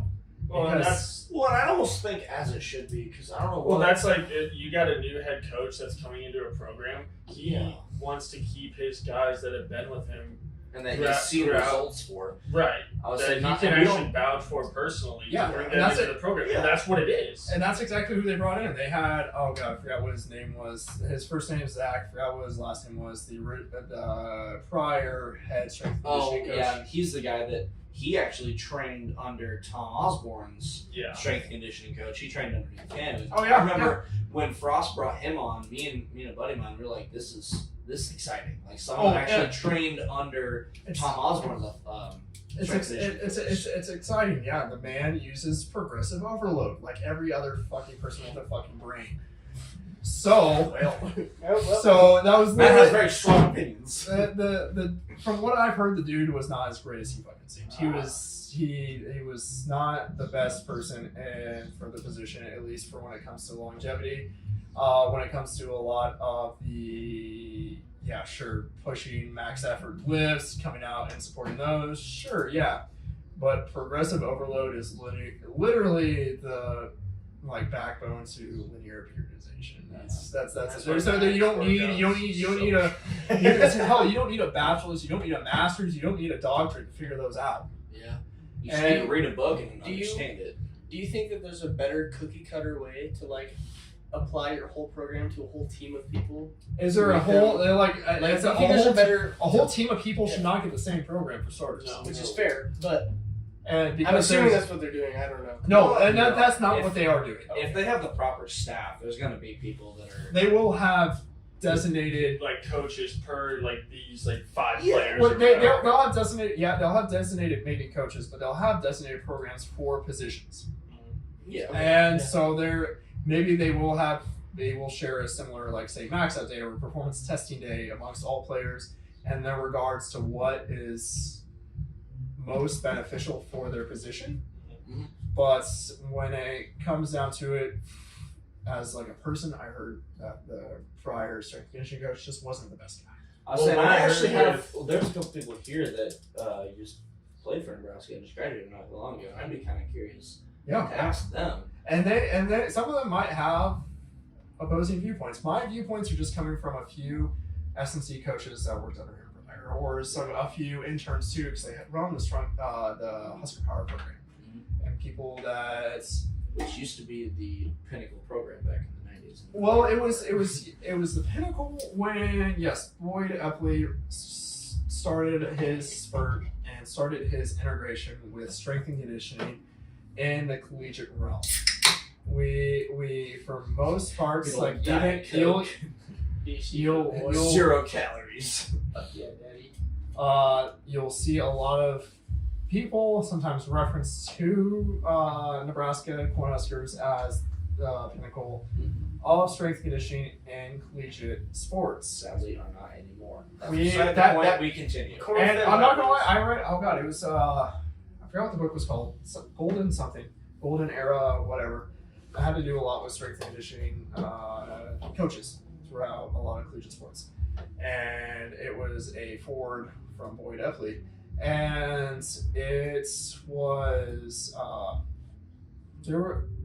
I read it kind of in my almost infancy of developing knowledge and everything. I was like, oh man, these guys sound so great and everything like that. And learning about strength and conditioning coaches when it comes to collegiate and professional sports, it's not about. It comes down to 50% of what you actually know and 50% of who you know. Yeah. It's literally you can know how you might have had good grades, you might have had a master's in science, whatever, and you're okay with talking with athletes and whatnot. You don't stand out a whole lot, but if you know the right fucking people, that's what gets you into those And you can positions. bring those people into the program. And yeah, if you like, then if you know the right people, you can get into the right program to get you on the right path. Absolutely. Networking is such a big part of. and that's It's why- the everything it's the that age-old is- saying of it's not what you know necessarily, It's it's who you know, who you know. And honestly, I'm not gonna lie, for myself, who I know compared to what I know, hell, I have raging social anxiety. I don't want to ever rely on the fact of who I know. It's nice to know the right people It's for nice to know positions. have those connections. But not I necessarily want the people that who I know. I want the who I knows to know what the fuck I know. And I want them like they'd be like, hey, snobber guy, or Well, hey, you say still like it may be about who you know, but at the same time, you still have to know enough to make the people you know look at you and Yeah, give absolutely. you You the time gotta, of you day. gotta prove yourself. Yeah, for lack of a absolutely. better word, with those Absolutely, people. but with the people that who you know in those regards, the people that the who you knows aren't sometimes going to be fellow strength and conditioning coaches. They're just going to be like position coaches. They're just going to be regular head coaches that rely on people like you that know these things and don't know those things that you are supposed to know and just assume. And I would preferably want to be known by the people that are more specific within that community. Like, this guy actually knows his stuff, or like, this guy knows what he's talking about. Like, hell, no one really maybe knows of him or anything like that. But the few people that are confident in what you know purely, and not for the fact that they just like you as a person, like that's a plus. Being a good person, yeah, of course, that gets you into a relatively good position. But with actually knowing the beneficial information and being able to apply it and being able to also keep on those continuing education aspects, especially for strength and conditioning, you always need to get those CEUs and everything. And it comes, honestly, hot take for that, I think physicians need to be pushed more to that instead of just being recertified from the boards and everything like that. They need to have like maybe biannual or like quarterly almost check-ins or something that promotes the CEUs and continuing education. I want to interrupt you real quick and find out what they're laughing about. What's up? I thought I'm just being goofy. What are you doing? I'm just So- like, So that getting into strength and conditioning for that, even for myself, like there is like a slight bit of saltiness towards it and everything.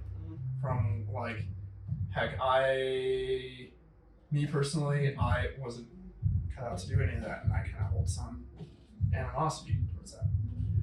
And that in itself fuels a little bit of it, but looking at it from the big picture of things, it's best not to actually get into it. When it comes into strength and conditioning in a whole, the most money you're probably going to make, the most likely way you're going to make the most money is going to be in the private sector, regardless. And you also, with the private sector, you avoid any sort of those political factors that come with change of staff. So that's also a big thing. So job security in a private sector is much higher as well. So that in itself it's nice to go about, and it's unfortunate that the strength and conditioning at UNL hasn't held up to, I think, its standards from its glory days. But even when it comes down to it, when it comes down to white athlete being held at this certain regard too, something that I've learned too is just kill your heroes. Yeah. So Or choose the right heroes. there are some right heroes, yeah. But I can tell you right now, in a lot of sports and conditioning, like the strength and conditioning realm or sports performance, there's not a lot. Yeah, and I think, like you said earlier, with it being so incredibly political, like I don't want to get into it too deep because I love Nebraska and I love what the university's doing. Being such a great land grant institution, but at the same time, it's the entire board of directors, the entire athletic side of things. Like we said earlier, is incredibly political to the point where I don't know if I can really even say this. I just know of it. Ronnie Green resigned because he was going to get fired. Because Ronnie Green was more of a liberal personality, and the entire board was so incredibly conservative and didn't like how he handled things like COVID, or didn't like how he handled a couple of other things. The politicalness of it all, he Well, would have gotten that's- fired and- and said he and- resigned, and that's just. It's Ron- just too political to be That's a the- professional world. and that's the entirety of how Any everything big is in business. 2023, and that's how just everything is. And I know a everything's lot of based people are on holding how- Ronnie how Green you to a act fucking under COVID. stake during, like, say, let's go to a very controversial topic with Fiji. Yeah. The homeboy was held to a stake to see repercussions for that. And to be honest, with him being, yes, more of a liberal individual, I was probably willing to do that. Who knows? The board could have been holding him back from that. Who knows? And so, in regards to that UNL in a whole handles situations quite poorly. I've noticed. And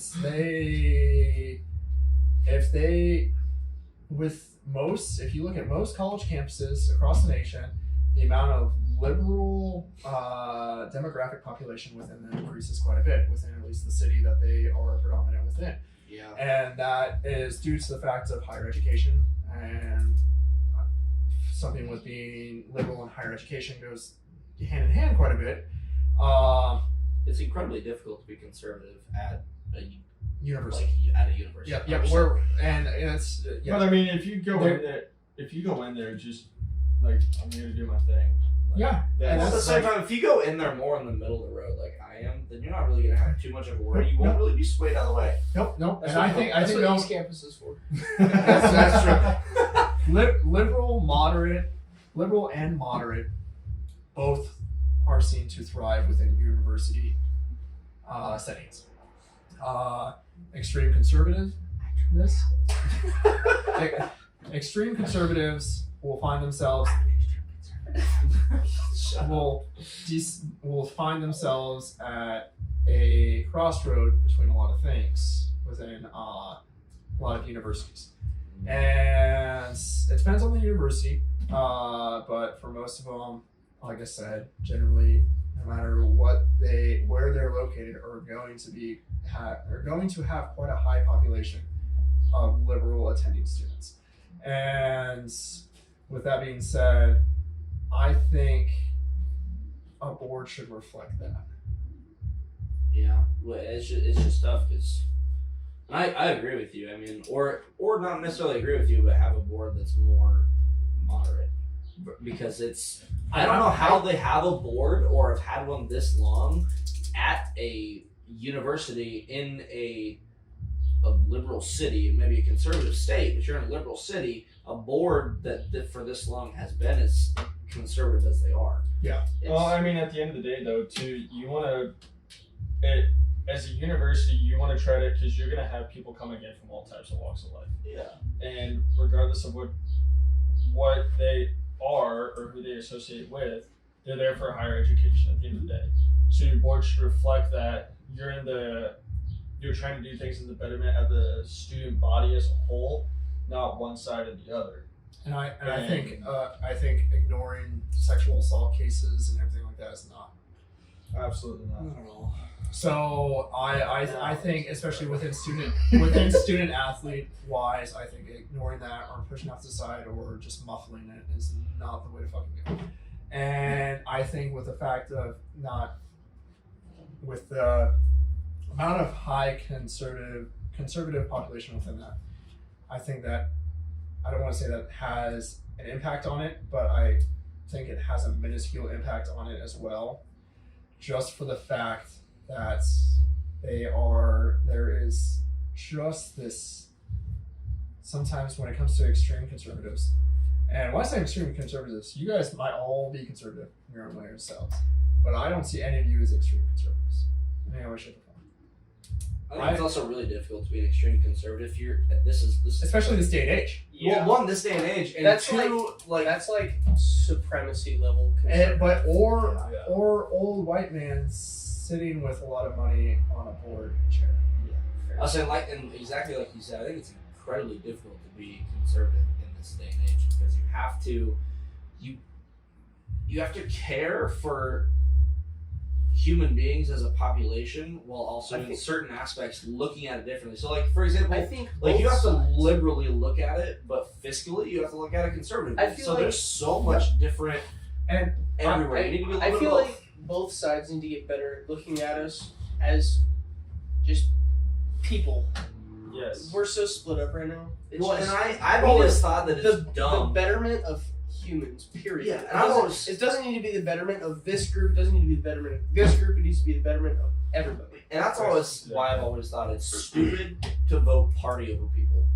And that is why I would always vote for those who are We are diving down the road. We really are. We need to get into a happier topic here soon. I mean, No, this that's is- this what is this? fuck. You're never supposed to talk about religion and politics at family dinner, and here we are talking about all of it. I've we haven't always got thought into religion yet. that you And should. it's a great conversation, but It's been a great conversation. We'll end it. You don't want shortly. to hear my take on religion. I'm not gonna lie. Yeah, you know what? I know you're we're saying. gonna We stay can- away we from can- that one. Not because we're already in politics. I don't think you should vote party over people, and that's why I have always voted for those that are going to look for the people more than they're just going to blindly follow their party. Which is also wild when, and this is going to get really political, and as soon as I say it, we're going to switch because I don't want to talk about it. After the abortion law didn't pass because a Republican voter switched their vote, that was wild enough to begin with, and that's why I really don't want to go into this conversation because that is we don't even want one to of start. There's on no, that that's one of the Wait. deepest conversations that I do not want to go into. When that conversation comes around, there's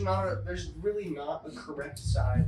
Because both sides have such good opinions. Easy. Hey, This is a safe space. Please feel free. How am I getting? Okay. I told you I didn't want to go down this rabbit hole. I'm not- That was just diving head first. I'm not even going into it. I'm saying it's hard to pick a side because both sides make great points. Both sides make terrible points. Okay, so This is I'm- Alex's conservativeness coming out Okay. a little bit. So- I'm not even picking a side. No, I'm saying it's in the just middle.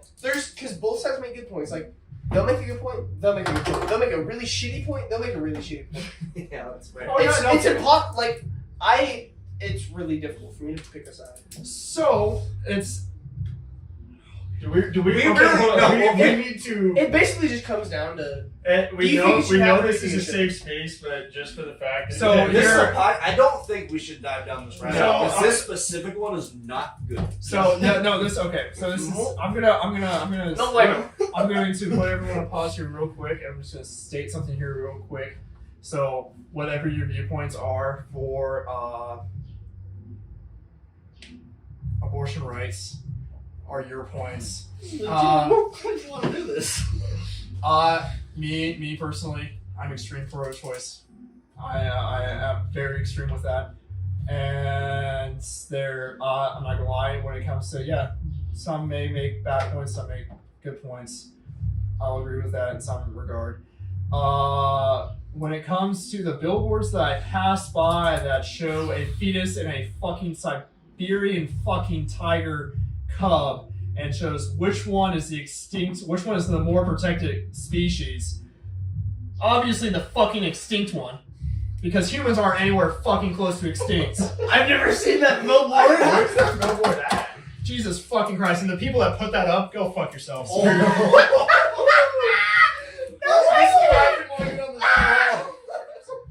The last thing I will say is I saw on Facebook this is what your fetus looks like at 12 weeks. It was like a fully formed human, just this big. I'm like, no, it's not. It looks like a fist. It's a lump of cells at 12 weeks. There's no cognitive fucking ability within It that may fucking have a mass. heartbeat, but that's because that's Yeah. the first thing that develops. We're going to be done talking about this because this Yeah. does not need to be Yeah. discussed. Yeah. We need a different topic. I was about to make a point, but No, Okay, go. good. So we're Go to the list No, and we're gonna figure it out. We're gonna circle back to the to beginning. Nicolas Cage. No, even before that. So, if we have a competitive eating contest where we numb everyone's gums before they go and eat like 64 hot dogs or whatever a minute. What would numbing the gums have to do with anything? Because I won't be able to feel shit. Like, Yeah, no, But it's all based on the gastric capacity. except you won't be able to It's get it down your throat. That's fine. Like the gastric capacity is fine because a lot of those have trained for that like excess. It's hard to get it into It's the hard gas. to get it into because you can't You're like- feel what you're doing you're like- because your entire mouth is That would add a funny little Because switch. Matt, you look like this.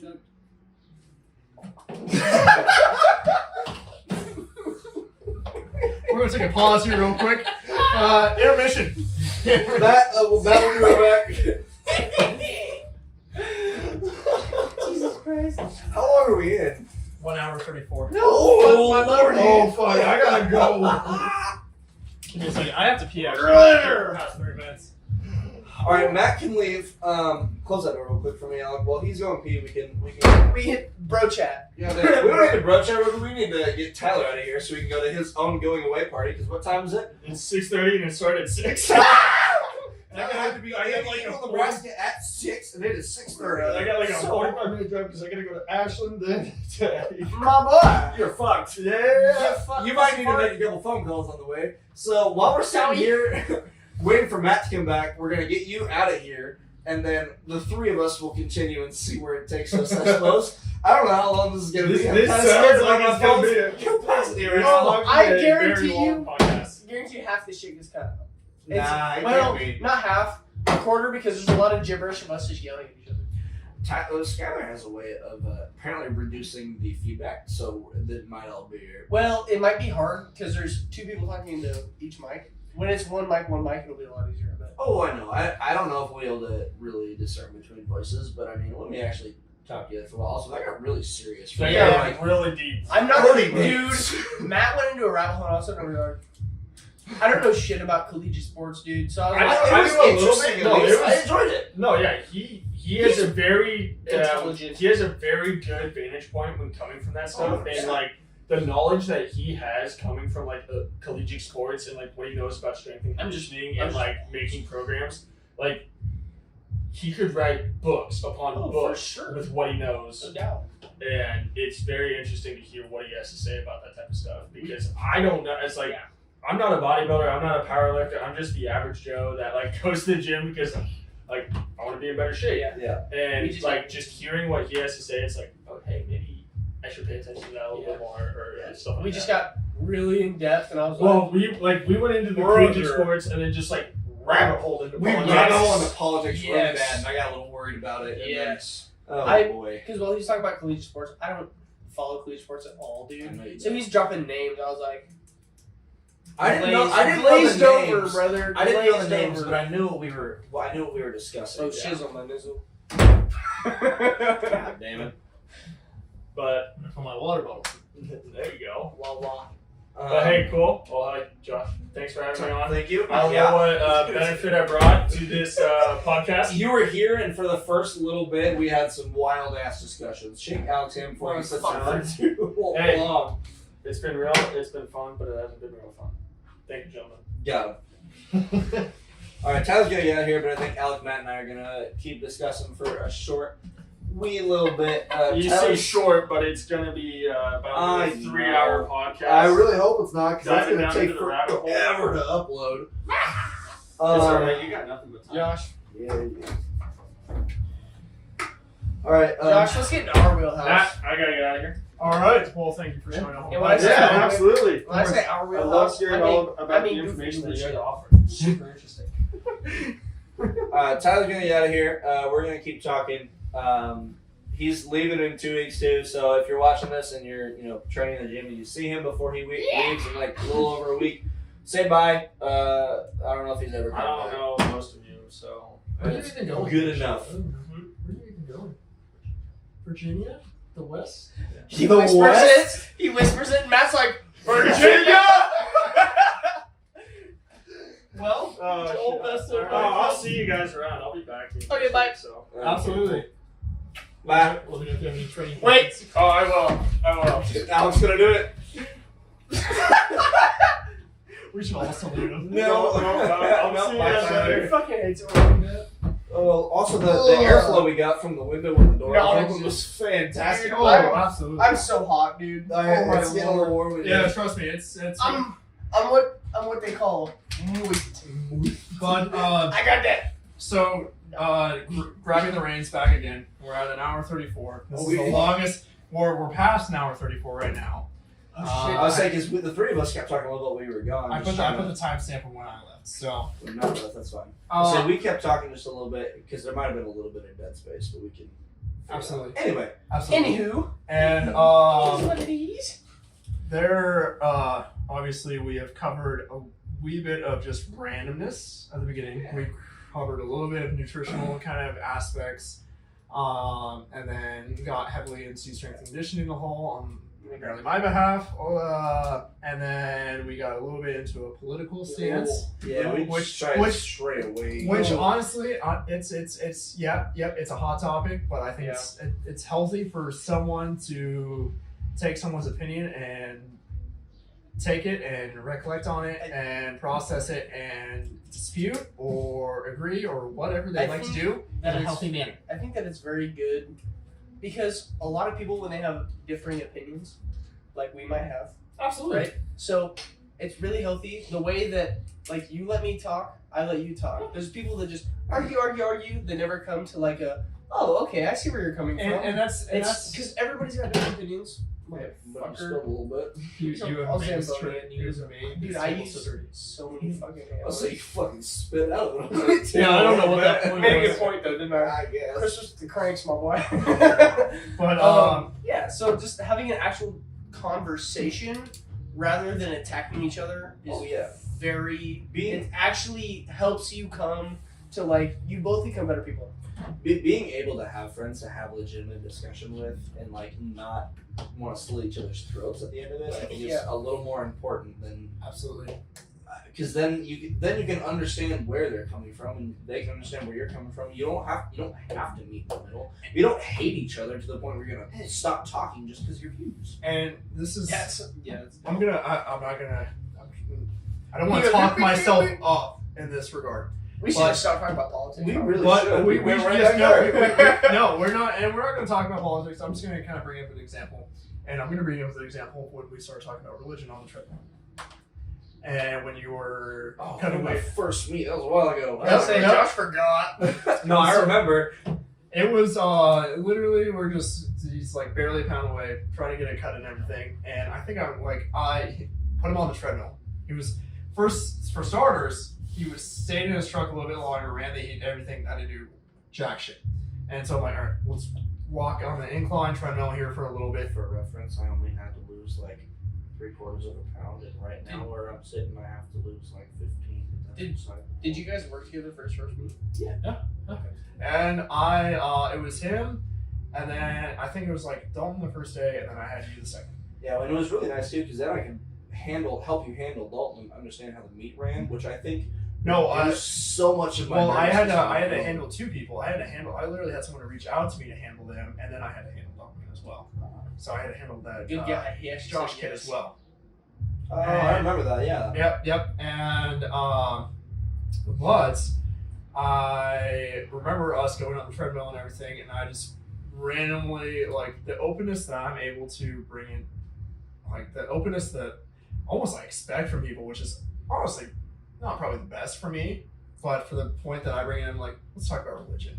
I was saying it's really funny because I'd only known Matt at this point for 2 months. Yeah. 2 months and he's I was like, just- what are your I was religious just views? wearing a sweatshirt with a hood up, trying to cut 3/4 of a pound just to make Josh weight. is wearing tinfoil. And Matt like, just brings up religion. And I remember just talking to him. He's just like, oh, okay, but responsive. And honestly, I think you respected what I said, and I definitely respected what you said in that regard. But it was just spontaneous, and it came up, and it was something that literally passed by the 10 to 15 minutes that you were walking on the fucking treadmill. Yeah.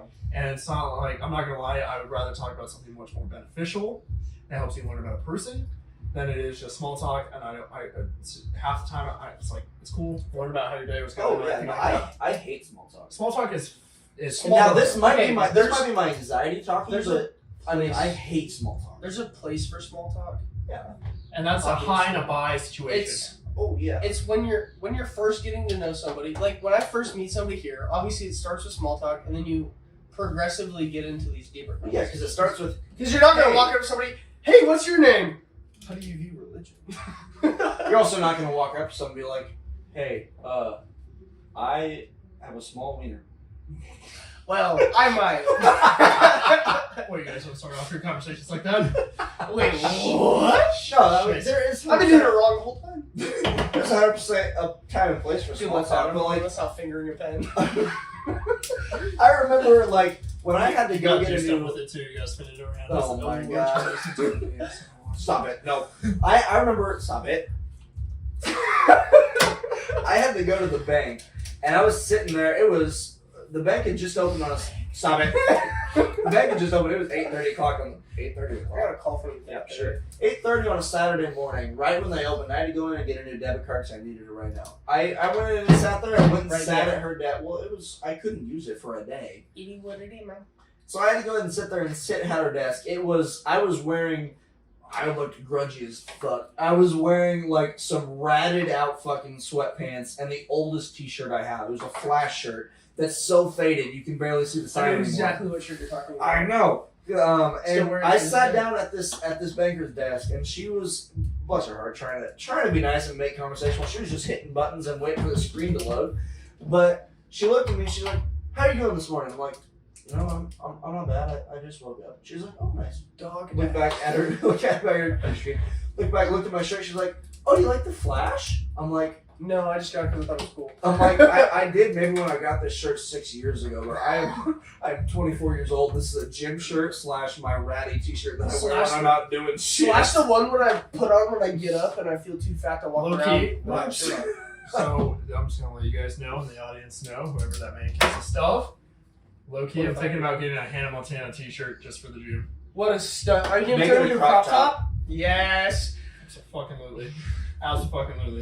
Fuck But yeah, bro. nothing will ever surpass the t-shirt that I love to wear when I go out. My most favorite t-shirt. Literally, it was overpriced and it's considered almost designer slightly. Everyone has a party shirt. It literally just says Virginity Rocks. Yes. Is it a Danny Duncan shirt? It is fucking a Danny Duncan shirt. I spent $45 on that. That's a but little cringe. it's not cringe, man. But it's okay. It is my fucking party shirt. Dude, all my party shirts consist of old row shirts because they just say, pretty much all of them say, today's a bad day to be a beer. Yeah. My party shirt it's a button up I have Hawaiian shirt. I've got one from Chubby's. It's got like martinis, like neon signs, I have flamingos. a- That's my Mine's party similar, shirt. but it's from when I biked across Iowa, where it has like bike wheels and surfboards. Wait, is that where you lost the feeling in your nuts? Yeah. We can get into that in a second. But like mine is like Hawaiian shirt, but man. my best friend's, he has basically the same thing. It's a short sleeve button up, plastered across it. He has two of them. One says Budweiser, the other one's a Miller Take- Lite party And shirt. one says Tig Bitties. I have a Skies Out, Thighs Out Nice. bro tank from Ah. Chubby's. And then I'm also going to stand up here and show my chubby swim trunks I'm wearing because I didn't have any Hoochie Daddy shorts to wear for this great evening. Mine, I my would like thighs to are so show big my- when I sit down, my shorts just ride up anyway. I would like to show off my old row shirt though, where it's a bad day It is to be a beer. It is a bad day to be a beer. It is a bad day to be a beer. It is a bad day to be a beer. Anyway, Because you're crushed, my boy.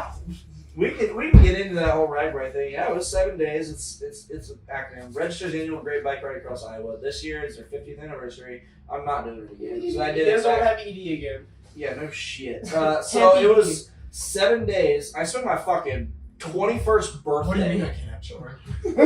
I spent my 21st birthday bike riding like from fucking Council Bluffs, and I don't even remember the first town we went to. Might have Indianola, some shit. I know you weren't stupid enough to drink while you're biking, right? The first night I got there, I got in there early, so it was like 11 or 12 o'clock when I first finished Early. the first day. Or- And so Wait, yeah, I went. morning someone or else- night? I guess that's a good question. Morning. Okay. So I was someone gonna else say. went and bought me a beer, and that was the extent of it. And it was like the Ragbri Pacific beer. But anyway, beyond that, I didn't actually drink for much for my 21st birthday. And then I continued. I started on Monday, Monday. I don't know. Either way. No fucking matter. And so it was 7 days. You were taking average of 60 miles a day. We had like a mid 60s, and a 40-mile day to prep us for the 85-mile day the next day. It was a 70-mile day, and you finish on a 65-mile Roughly- mile day. How long does it take for a 60-mile ride? So if you're doing what everyone should be doing on this ride, which is enjoying, because all the towns that you go So through, it's supposed to be like nonchalant. yeah, 100%. Oh, okay. All the towns that you go through have like booths set up, and they know that because the course is set for like 6 months before, so they know they're going through. So they have booths set up. They have like people coming out baking pies, baking random desserts, and like shops with hella sales on them. And so you were supposed to just be going leisurely through this whole day because you can. Most times people start about 6 a.m. and then you want to be in the next town by 6 p.m. So you have 12 hours. Oh, Oh, fuck. 60 miles. Josh was like, this competition's up. You can damn near walk that. He's taking this shit like an Iron Man. He's Yeah, like, no, before I would walk through towns kind of like, oh yeah, this is pretty cool. As soon as I got like halfway through, I'm back on and going. For example, that 85-mile day, I finished in 7 hours. because I just wanted to be done, and I'm like, this is a race that I have to win, and I did. Is it actually like a race? No, Oh. no, I'm just competitive.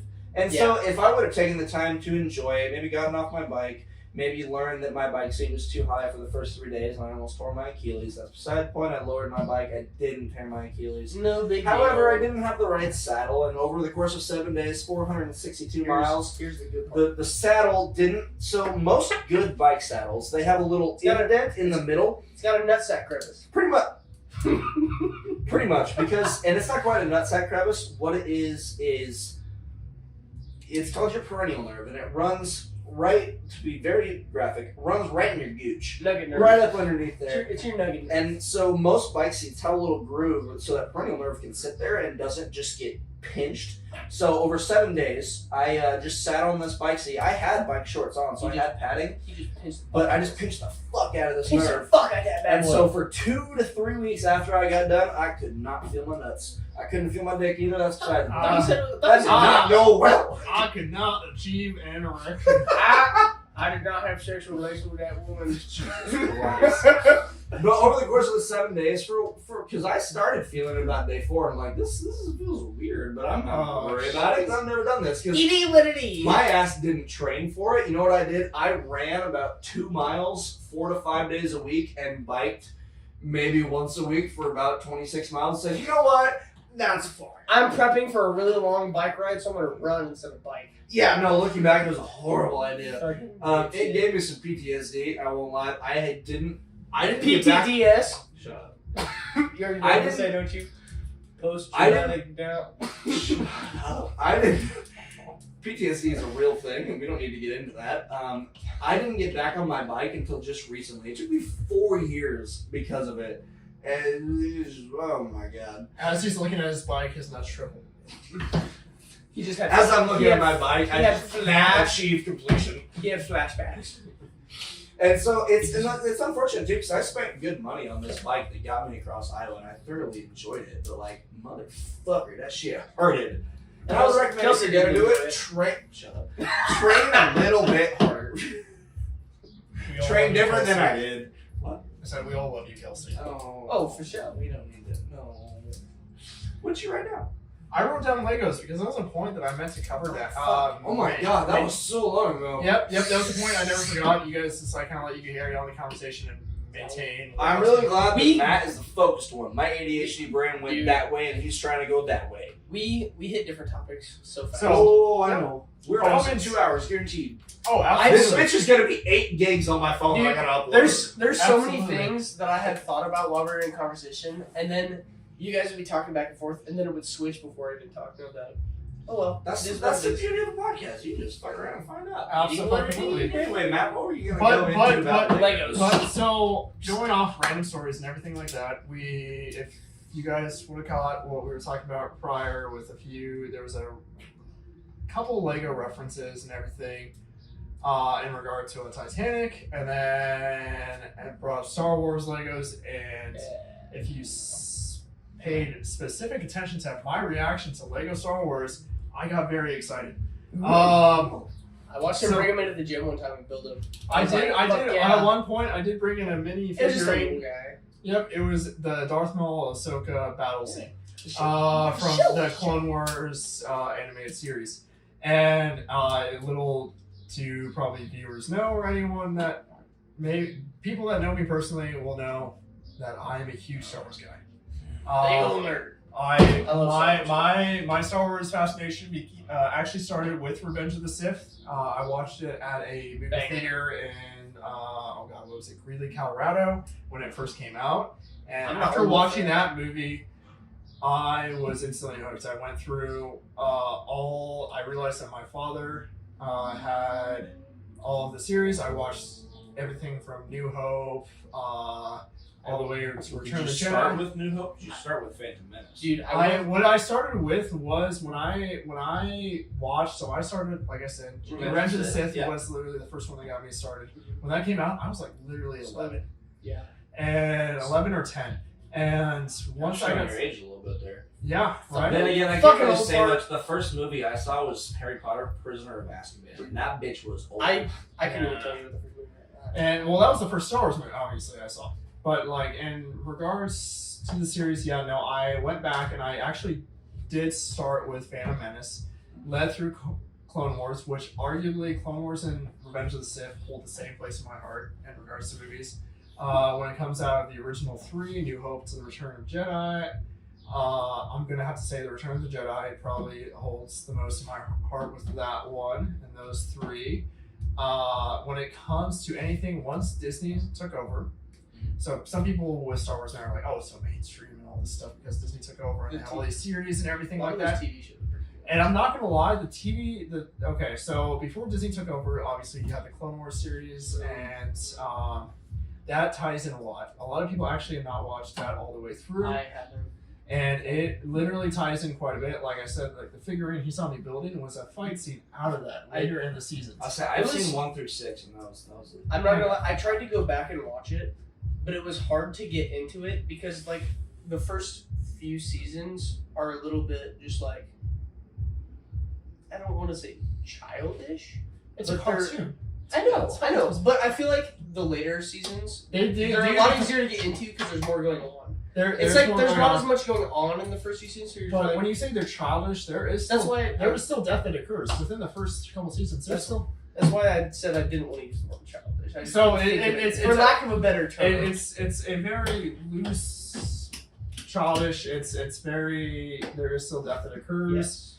amongst the first seasons of Clone Wars, the series and everything. But for being an animated series, it definitely puts Anakin in the light of his development and everything. It puts his Padawan Ahsoka into a lot of light and understanding too, because the only time that we really see Ahsoka beyond that is then with the Mandalorian once she takes on Grogu for just a tiny bit and there all that stuff, and they don't really that's not a very long duration, but we see Ahsoka again wielding fucking dual lightsabers, which the white lightsabers are used amongst Jedi Temple guards primarily. It was white, yellow. I could actually be incorrect on that. But the Jedi Temple guards were the ones that held quite special lightsabers that stuck out amongst the blue, green, that were commonly used amongst Jedis. So And then the purple, obviously, was just Mace Windu. And yes, we all I was know gonna the- say Yeah. that's what I was about to say. Legitimate lore aside, I love the fact that Samuel L. Jackson was just like, I want "Give me a purple lightsaber, motherfucker." Yeah, They're George- like, "Okay." George Lucas definitely folded for that. But beyond that, the colors range from yellow, white, blue, and green. From lore and all, that's where the color range. I didn't go that far into it, I won't lie to you. I just thought it was blue and green. And I knew Mace Windu was purple. I didn't know there was yellow and white. That's pretty sick. Well, I knew there's red for sets too. Yep. And Seth, they stay with white. Obviously, when it comes to there's I want to call him a Season Sith Lord. He's a Separatist general, but Grievous, General Grievous holds lightsabers of Jedi that were fallen due to his hands, and he wields their lightsabers. So he was the only one that's Metal as fuck. He truly was the only one that was wielding that. There is also Starkiller, Yeah, who from was the a- Force series. The Force Unleashed. Awakens. Yeah. I think that was the Force series, but he was Darth Vader's disciple and his Yes. Padawan, who was portrayed many times by Darth Vader. Just fucking obviously we know Darth Vader's a broken individual, but Starkiller.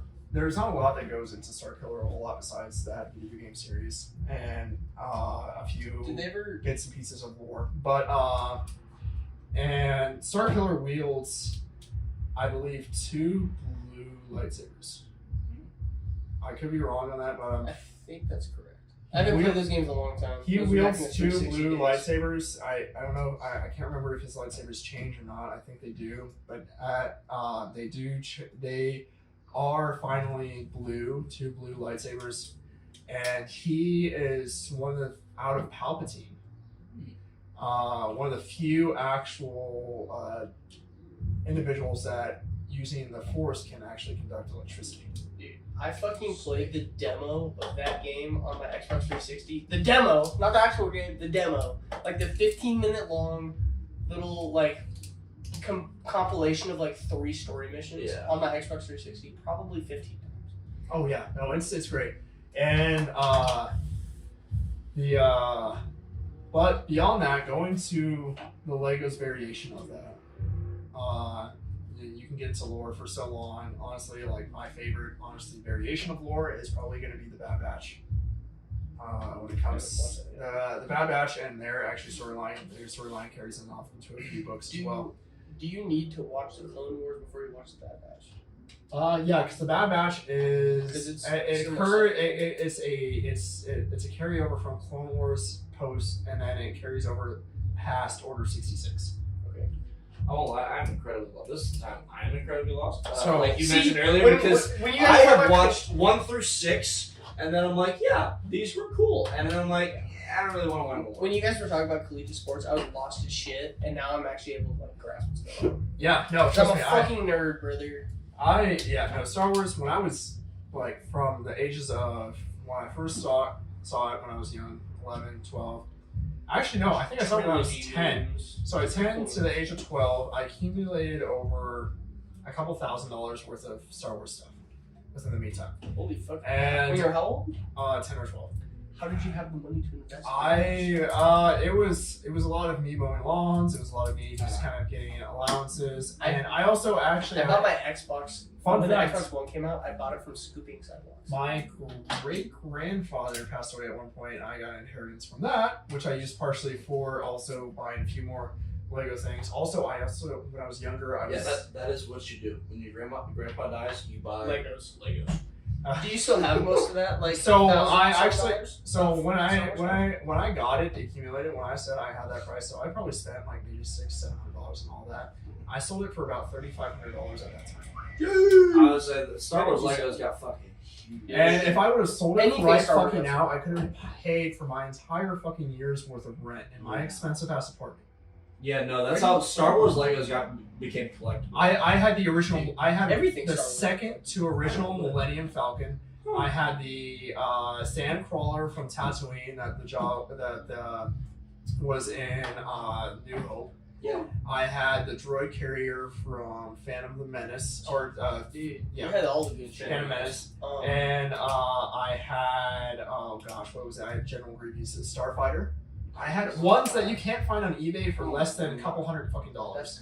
crazy. Uh, My dad. So back when they gave out the Star Wars action figures in the cereal boxes, yeah. my dad had this like the super rare Boba Fett one that actually shot out the shit. I had Boba Fett's original fucking. He had the rare one that actually Starfighter. shot because most of them didn't. There was a lot of them that didn't actually shoot like the rocket out. He had that one. We were watching like the Netflix series where it's about like all the toys and shit. He's like, they're talking about how it goes for like so much, like in some crazy ass amount of money. And he's like, I had that when I was 8. Well, not 8 because it's older, but Yeah. he's like, I got that out of a fucking Cheerios box. Or I was saying, for he's somehow, like, some are you way, kidding me?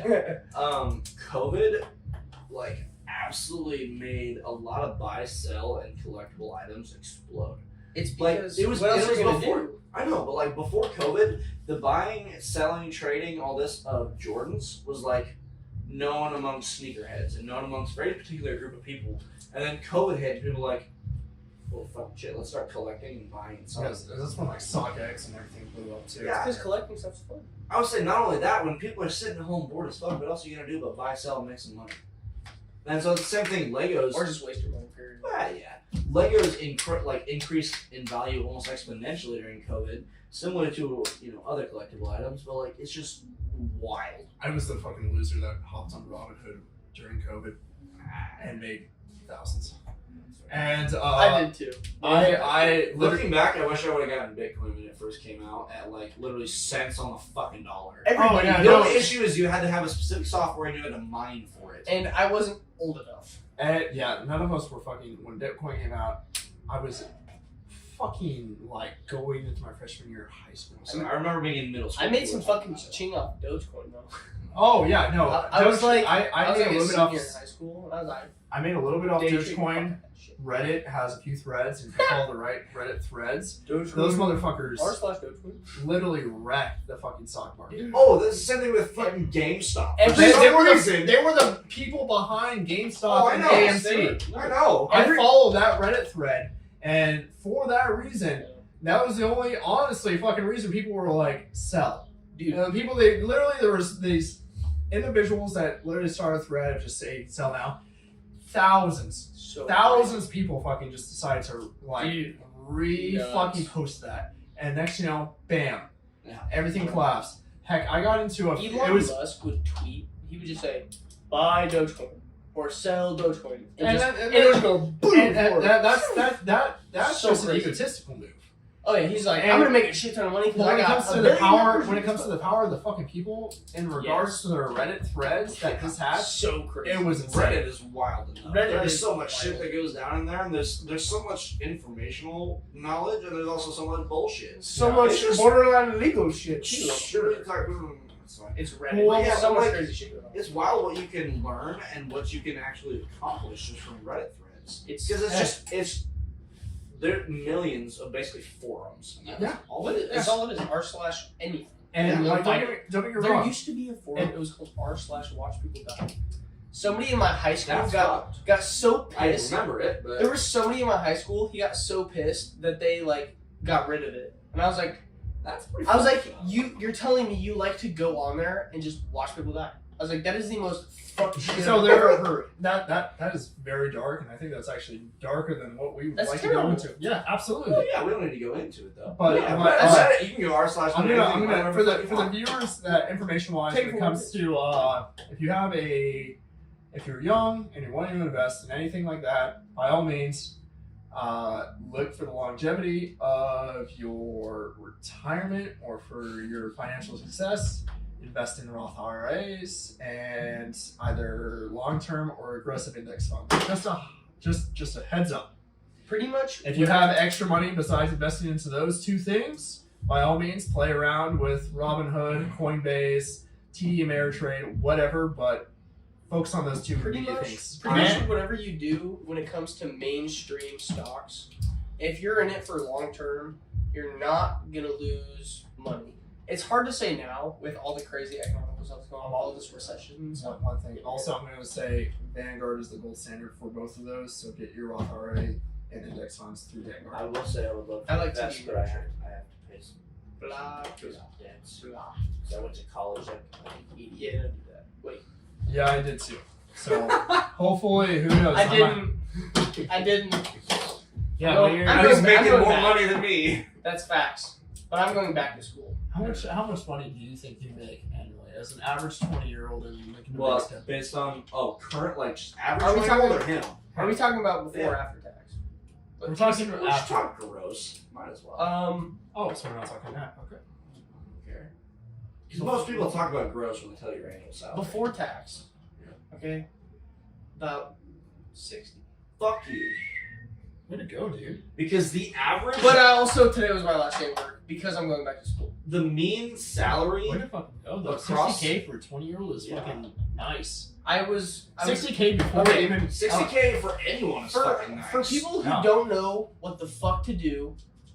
Go to Trades. trades. Learn a trade. Yeah. Literally, my entire life so far has been trade work. I haven't done Well. anything except blue collar work. Before I moved to Lincoln, I was welding. Well, you worked here. Well, that's when I was going to school and decided that shit was a scam. Okay. Let me preface. It depends on your major. There's majors where We you don't actually need to go into that. Yes, college There's- is kind of fucked. You don't There's need college. majors you need degrees for, and there's things you don't. Yeah. What I want to do, I don't. I need, I basically need Knowledge and the experience. basic structure of hey, people are supposed to get degrees, so I'm gonna get an associate's degree and my brokerage license. But so every time I don't know what to do, I fall back on blue collar work because I'm fucking good at it. Mhm. So when I got out of basic training in AIT, I had to take a gap year because I couldn't get into UNL with the funding that the government's supposed to give me for being in the military, right? Because they're slow as shit. That's just how it is. So when I got back from AIT in December, it was like, okay, gap year time, find a full-time job. Yeah. So what did I know how to do? Fucking nothing. I knew how to weld. That was it. So 7 miles away, there's this place. They make some pretty high quality products when it comes to agriculture equipment. I was welding stainless steel, which is harder than mild because it's more delicate and thinner. So I'm welding stainless steel as an 18-year-old kid, and making more money than anybody in my class is making. Yeah. When I was my so guidance fucking counselor told me, she's like,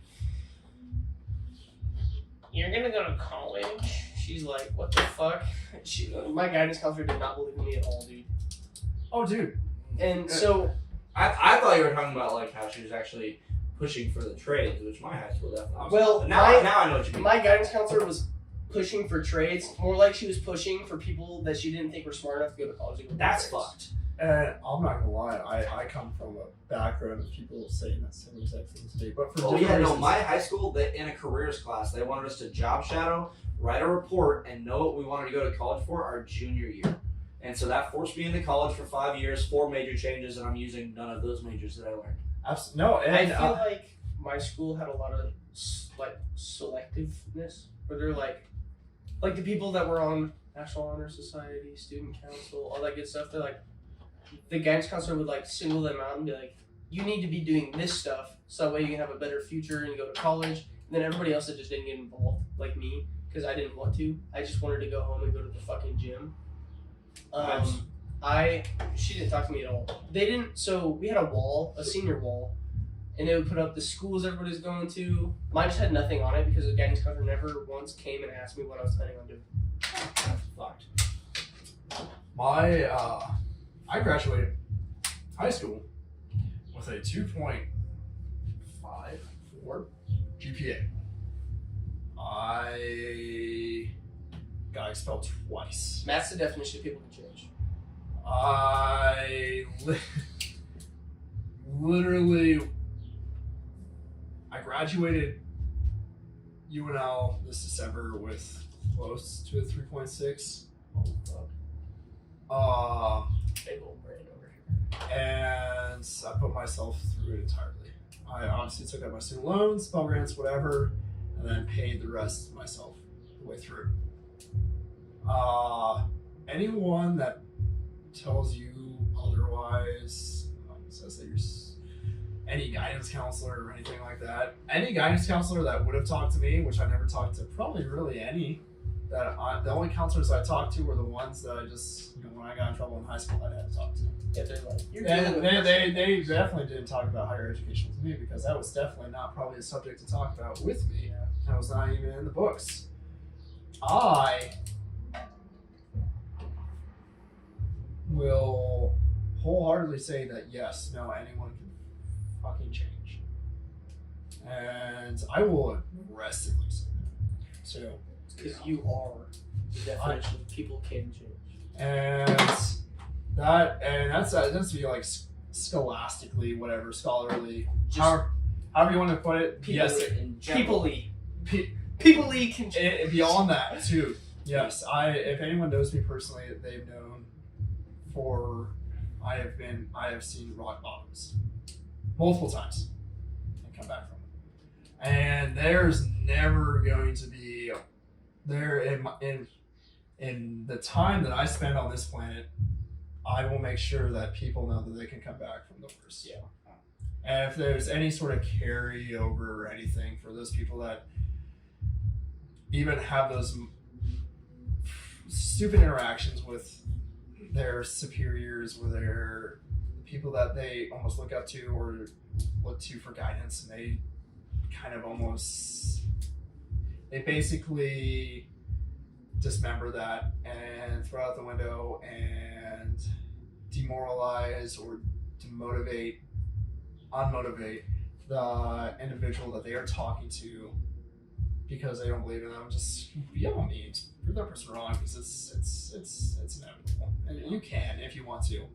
And if you want to, and if you really want to. It takes some work though. It takes some work, it takes some tears, it takes some blood maybe. It depends on how hard you plan on going and what your method of your work ethic is. But it fucking takes a lot. It will the mental toughness that comes through with changing yourself is horrible. Well, and on that too, I want to mention, never let anyone tell you that you can't do something or wouldn't be good at something, because I let my ex tell me twice that I wouldn't be good at that or do something different. When I originally went into college, I wanted to study music and psychology, get a major in music, minor in psychology, or vice versa, be a music therapist. Because I thought, I love music. I am one of those people, and this doesn't happen to everybody, that I'm one of those people that gets goosebumps when I listen to music or That listen doesn't to it happen the to right way. No, say that happens to me. Yeah, it doesn't happen to everybody. I've actually talked to a couple people that are like, that does that to you? What? Yeah, no, it doesn't happen to everybody. So I guess I was one of I those guess I'm people pretty where musically inclined. Or It's not a musically inclined. It's an emotional. it's an Yes. emotional connection. It's an I was emotional. gonna- Yeah. What I was gonna say next was not necessarily musically inclined, but musically motivated. Either way, but so I wanted to do this because music made me happy, and I played trumpet for 13 years, and playing in a band, in marching band, Cornerstone marching band, all of this made me incredibly happy, and I wanted to be able to. Plus, I always enjoy making other people feel good, so I wanted to go into music therapy, and I knew that would require a music psychology combination and a master's degree. And a master's degree would have to be at a school that had a specific music therapy degree. UNL did not. And so I knew I'd have to get my undergrad with either a double major due to dual matriculation, because a lot of people do it through psychology and music, and then go get my master's somewhere with music therapy. My ex at the time told me, why would you do that? I don't think you'd be good at that. And so I completely changed my entire thought process. I changed entirely to psychology, thought, maybe I'll just be a cop. Maybe I'll just do this. What And the then fuck? she looked at me, she's like, you don't even need a degree for that. Why are you doing that? And then not only just tell me, I don't think you should be doing psychology, I don't think you should be going to college if you're gonna be a cop. It's, well, if you're a cop, you know, like when you start, you'll be working like the really shitty shifts and you'll never see me. So like I don't think you should be doing that either. She damn near So I pushed me went to through active duty two military, huh? Yeah, I went through two major changes because someone told me either I wouldn't be good at that or I don't think you should do that. And so for me, looking back now, that makes me pissed because I loved music and I loved making people feel good. And if I could go back, I'd be doing music therapy right now. I would have fucking loved it. And I would have thought it would have been the greatest fucking thing ever because I get to share my use of music to the world and understand how it makes people feel better and understand why people have that emotional connection and understand all of this goes into it. But because someone told me not to, I did. You could maybe help somebody that's never felt that connection with music, like how we're talking about people who get goosebumps, like that whole Yeah. thing. You can maybe help somebody feel that for the first time. And Well- I know how the way that music can make me feel. That's a pretty incredible feeling. So if you could help somebody with that feeling, I'll say, especially like for me, it's Awesome. wild. Like when I'm working out, certain songs, certain beat drops, certain like my favorite is when like a pretty hard song goes into like a lyrical halftime breakdown, and that I got goosebumps now thinking about it. I won't lie to you. Just that, like if I'm running or getting ready for a lift, that halftime breakdown, feeling the pulse of the music, literally, I'm still getting goosebumps. I can feel it like throughout my body, my heart like. It doesn't start beating faster, but it's such a serotonin and dopamine release. One, when that happens, I run faster and I don't get as tired. Two, I feel like I can lift better. There's so many different like feelings that I get from certain stuff like that I wish I would have been able to do something similar to that to someone else. But because I was told I don't think you should be good at that, I'm not doing that, and that makes me incredibly pissed. And I want to make sure that people understand. If someone tells you not to do something, do not give a single fuck. If you want to do something and you're interested in something, fucking go for it. Because now I'm on this path of, what the fuck do I do? Because I'm not going to go back to college. So here I am managing a gym with a degree in urban forestry. Because I changed my major 4 times trying to figure out what the fuck I was doing. that's a long time. I went from music to psychology to landscape architecture to horticulture and then focusing in urban forestry. Jeez. I went through all of that because I couldn't figure out what I wanted to do beyond this point because someone told me not to. That's crazy. It's fucked. That's pretty. If someone tells you not to do something, tell them to fuck off. And if it's a significant other and you think you care about them, I don't have a good way to get into that. I should have ended that relationship a lot sooner, especially when she went in this toxicity of don't. That's fucked. And I'm getting a little heated over this. no, one. I'm just absolutely. thinking And about that's, it. and that's, I that's- think everybody you has you- one of the you- toxic you, you go into a relationship with the expectation of motivation or within almost a foundation that one provides for another. a mutual foundation. And yeah, that could be, once your foundation tells you that you aren't able to do something, your foundation is what you're basing almost your self-esteem and capabilities off of. Yeah. So that is unfortunately what kind of drives us for some of our things when it comes to those intimate relations. We will take sometimes that advice over our own parental guidance, depending on how. I was a happy kid, and when I started, when I was with her, I noticed that's when my anxiety started. That's when my self-esteem issues hit, because she actually legitimately told me to my face. She's like, "I think you should lose some weight." She told that to me to my face, and now, like with my relationship now with my fiance, like I have now gone through 3 different job changes, and it may have been stressful for her because I mean we're together. It's gotta be no matter what you do. Sometimes she supports me through all of that, and she understands why I want to do that. And she doesn't tell me to stop. She doesn't tell me anything like that. She might tell me like slow down and relax and try and like understand what you're doing, or don't hop around just because something went wrong. But it's supportive. It's not toxic, and I should have realized that. I was in this relationship for 4 years. I should have realized a long time ago that was toxic and not worth what it was. It's when you have this relationship where you think that you love somebody so deeply, but meanwhile, they're hurting you the whole time, and you're just trying to make it better the whole time. Yeah. Because there's a point where I was in a relationship that was toxic as shit, just like that. And it was literally, like, you know how I am now. I'm positive as shit. Yeah. That's how I was. Got with her. Was barely like fucking smiling because I was always walking on eggshells, worried that she'd be fucking pissed at whatever I did. Whether it was something to make her happy, she'd be pissed. You know what I mean? Like, there's just people that are like that. Everybody, I feel like, goes to a relationship that's that way, where it's like, just doesn't work. Somebody's always upset, and they make you feel like, even though it's what you want to do, it's what they want that triumphs over what you want, just because you care about them so much. I was saying, Matt's been awfully quiet, so I feel like he's thinking before he gets into what he wants to say. I want to make sure we're still recording. So we've been a little over 2 hours now. I don't know how my phone's doing. While we do that, I'm gonna piss. Yeah, we are 2.5 hours in. So I think honestly we should start winding down. Let Matt say what he wants to say. I'll wait for you. We can definitely put a time mark on that, a timestamp on that. I would say I ended 2:22. I probably talking about enough last 7 minutes. So maybe 2:10. Call it some little after that. Okay, so obviously we've all been in our toxic relationships and everything. I think another aspect that can be brought up is causing toxicity in yourself and within the relationship. I have definitely been a victim and have been also a perpetrator of toxicity. And that's, being a victim is honestly, not gonna lie, easier.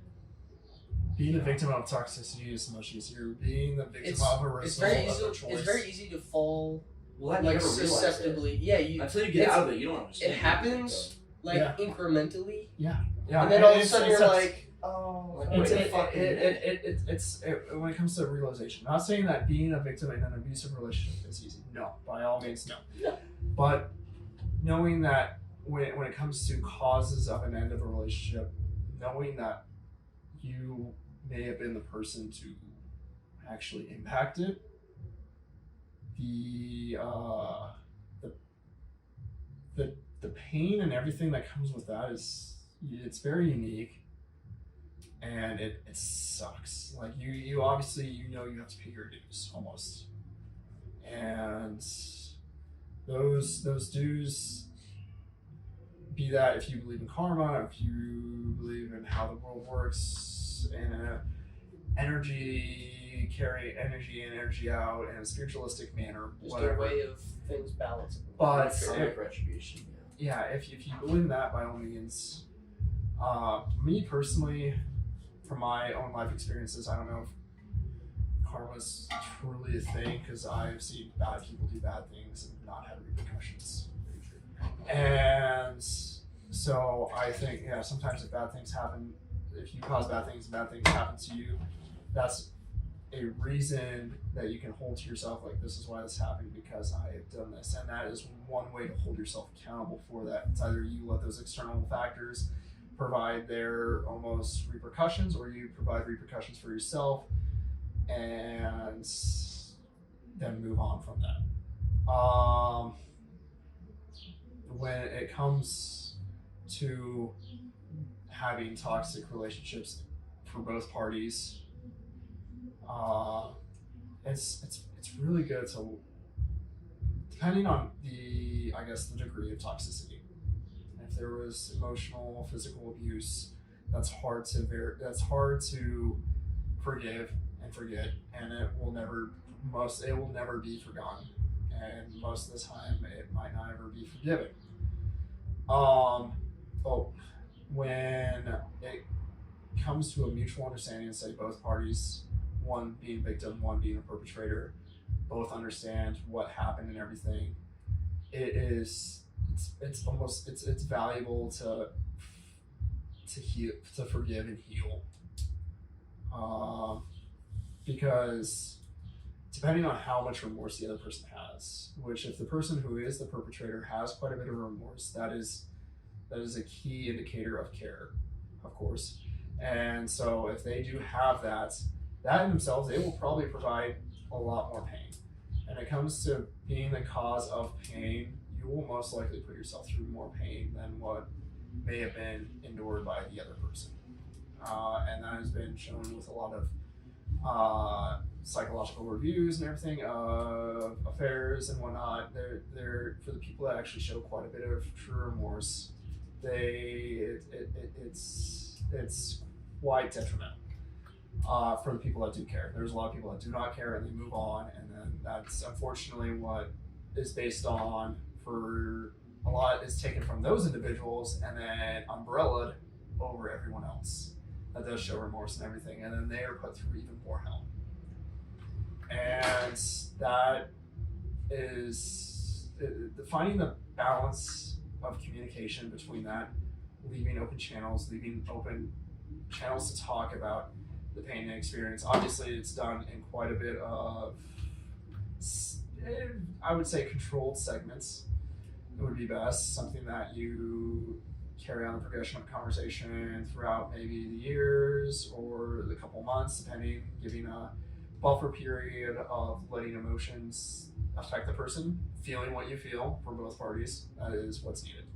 If you hate the person, you hate the person. You let yourself feel that. But also know that it needs to be communicated. It needs to be communicated and not truly shut down. Each person's emotions should be respected if within reason. Obviously, when you come to a manipulative standpoint, the person that manipulates is going to want to make the other person feel bad for feeling the way they do. But if you respect the other party's feelings and you understand them, or try to at least, and know that you're feeling the way that you do, communicate those, but don't let those actually try to change the others. Just go in with those, communicate those. That is going to hopefully try to avoid at least that key manipulative factor. There's quite a few others that could be prevalent, but it is, from my own personal experience, I've been on both ends. And it is something that should be treated within a mutual standpoint. Obviously, with time, things heal slightly, depending on how the people take that time to heal. If they take the time to just dwell and think, healing is going to be put on pause for a little bit. And it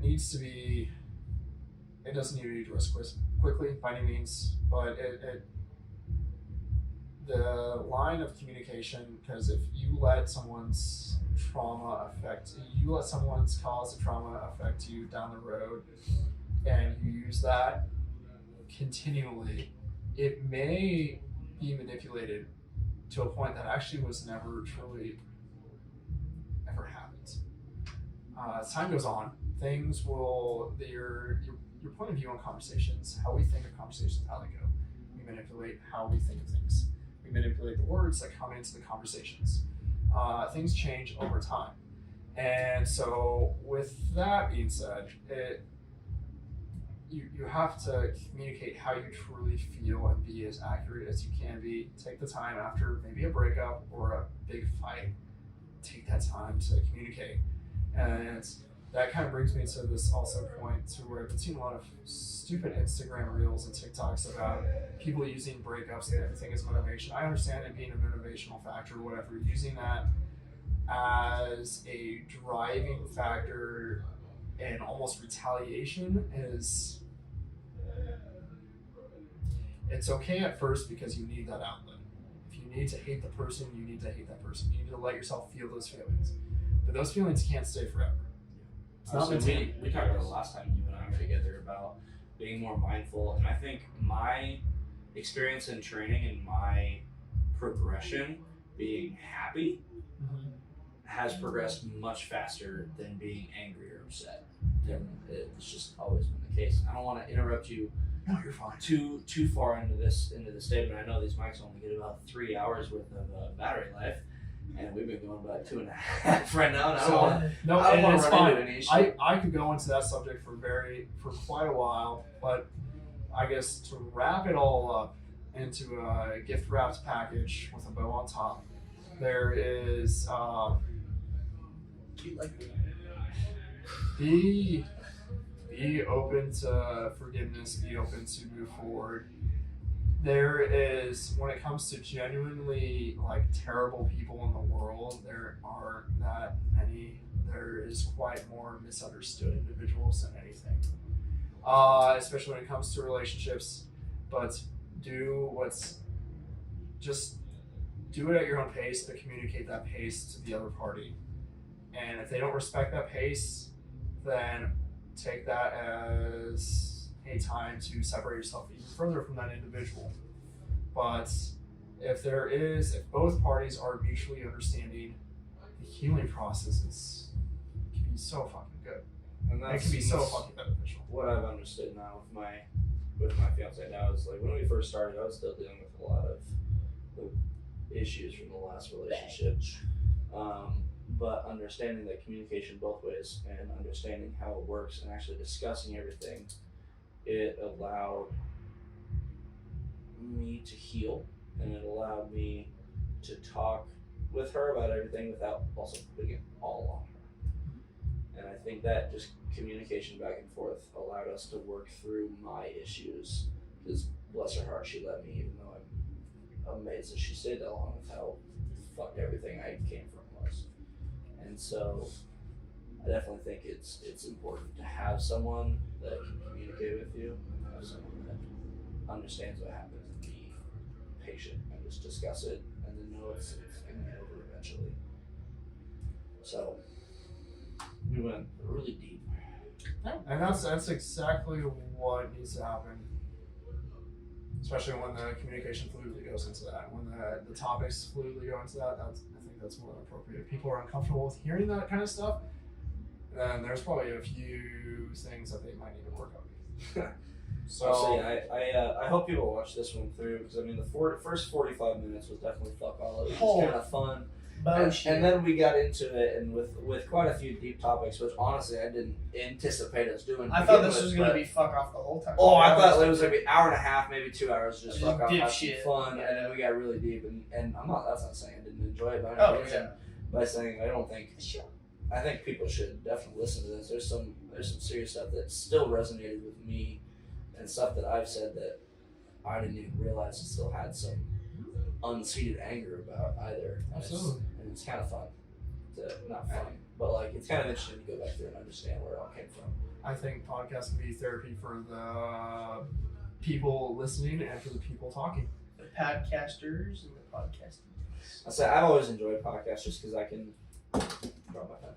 Just because I can go through, I can do nothing.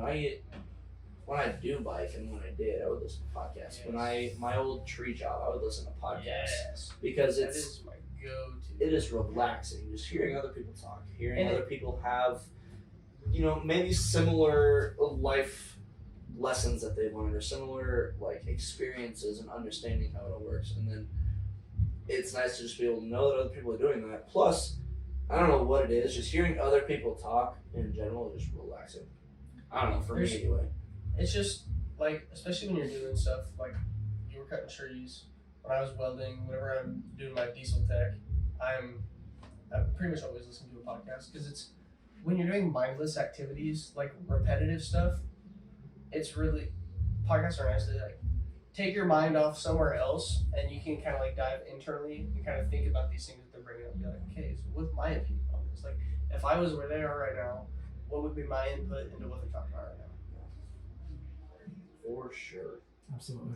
I think we've had enough profound conversations here to end this one somewhere. Yeah, It's getting a little bit long. I only have like 3 minutes off the front end to trim, and then of just trying to set stuff up, and now we're still going to be 2.5 hours in. But gosh, I don't know how to end this one. This one ended really. Bye guys.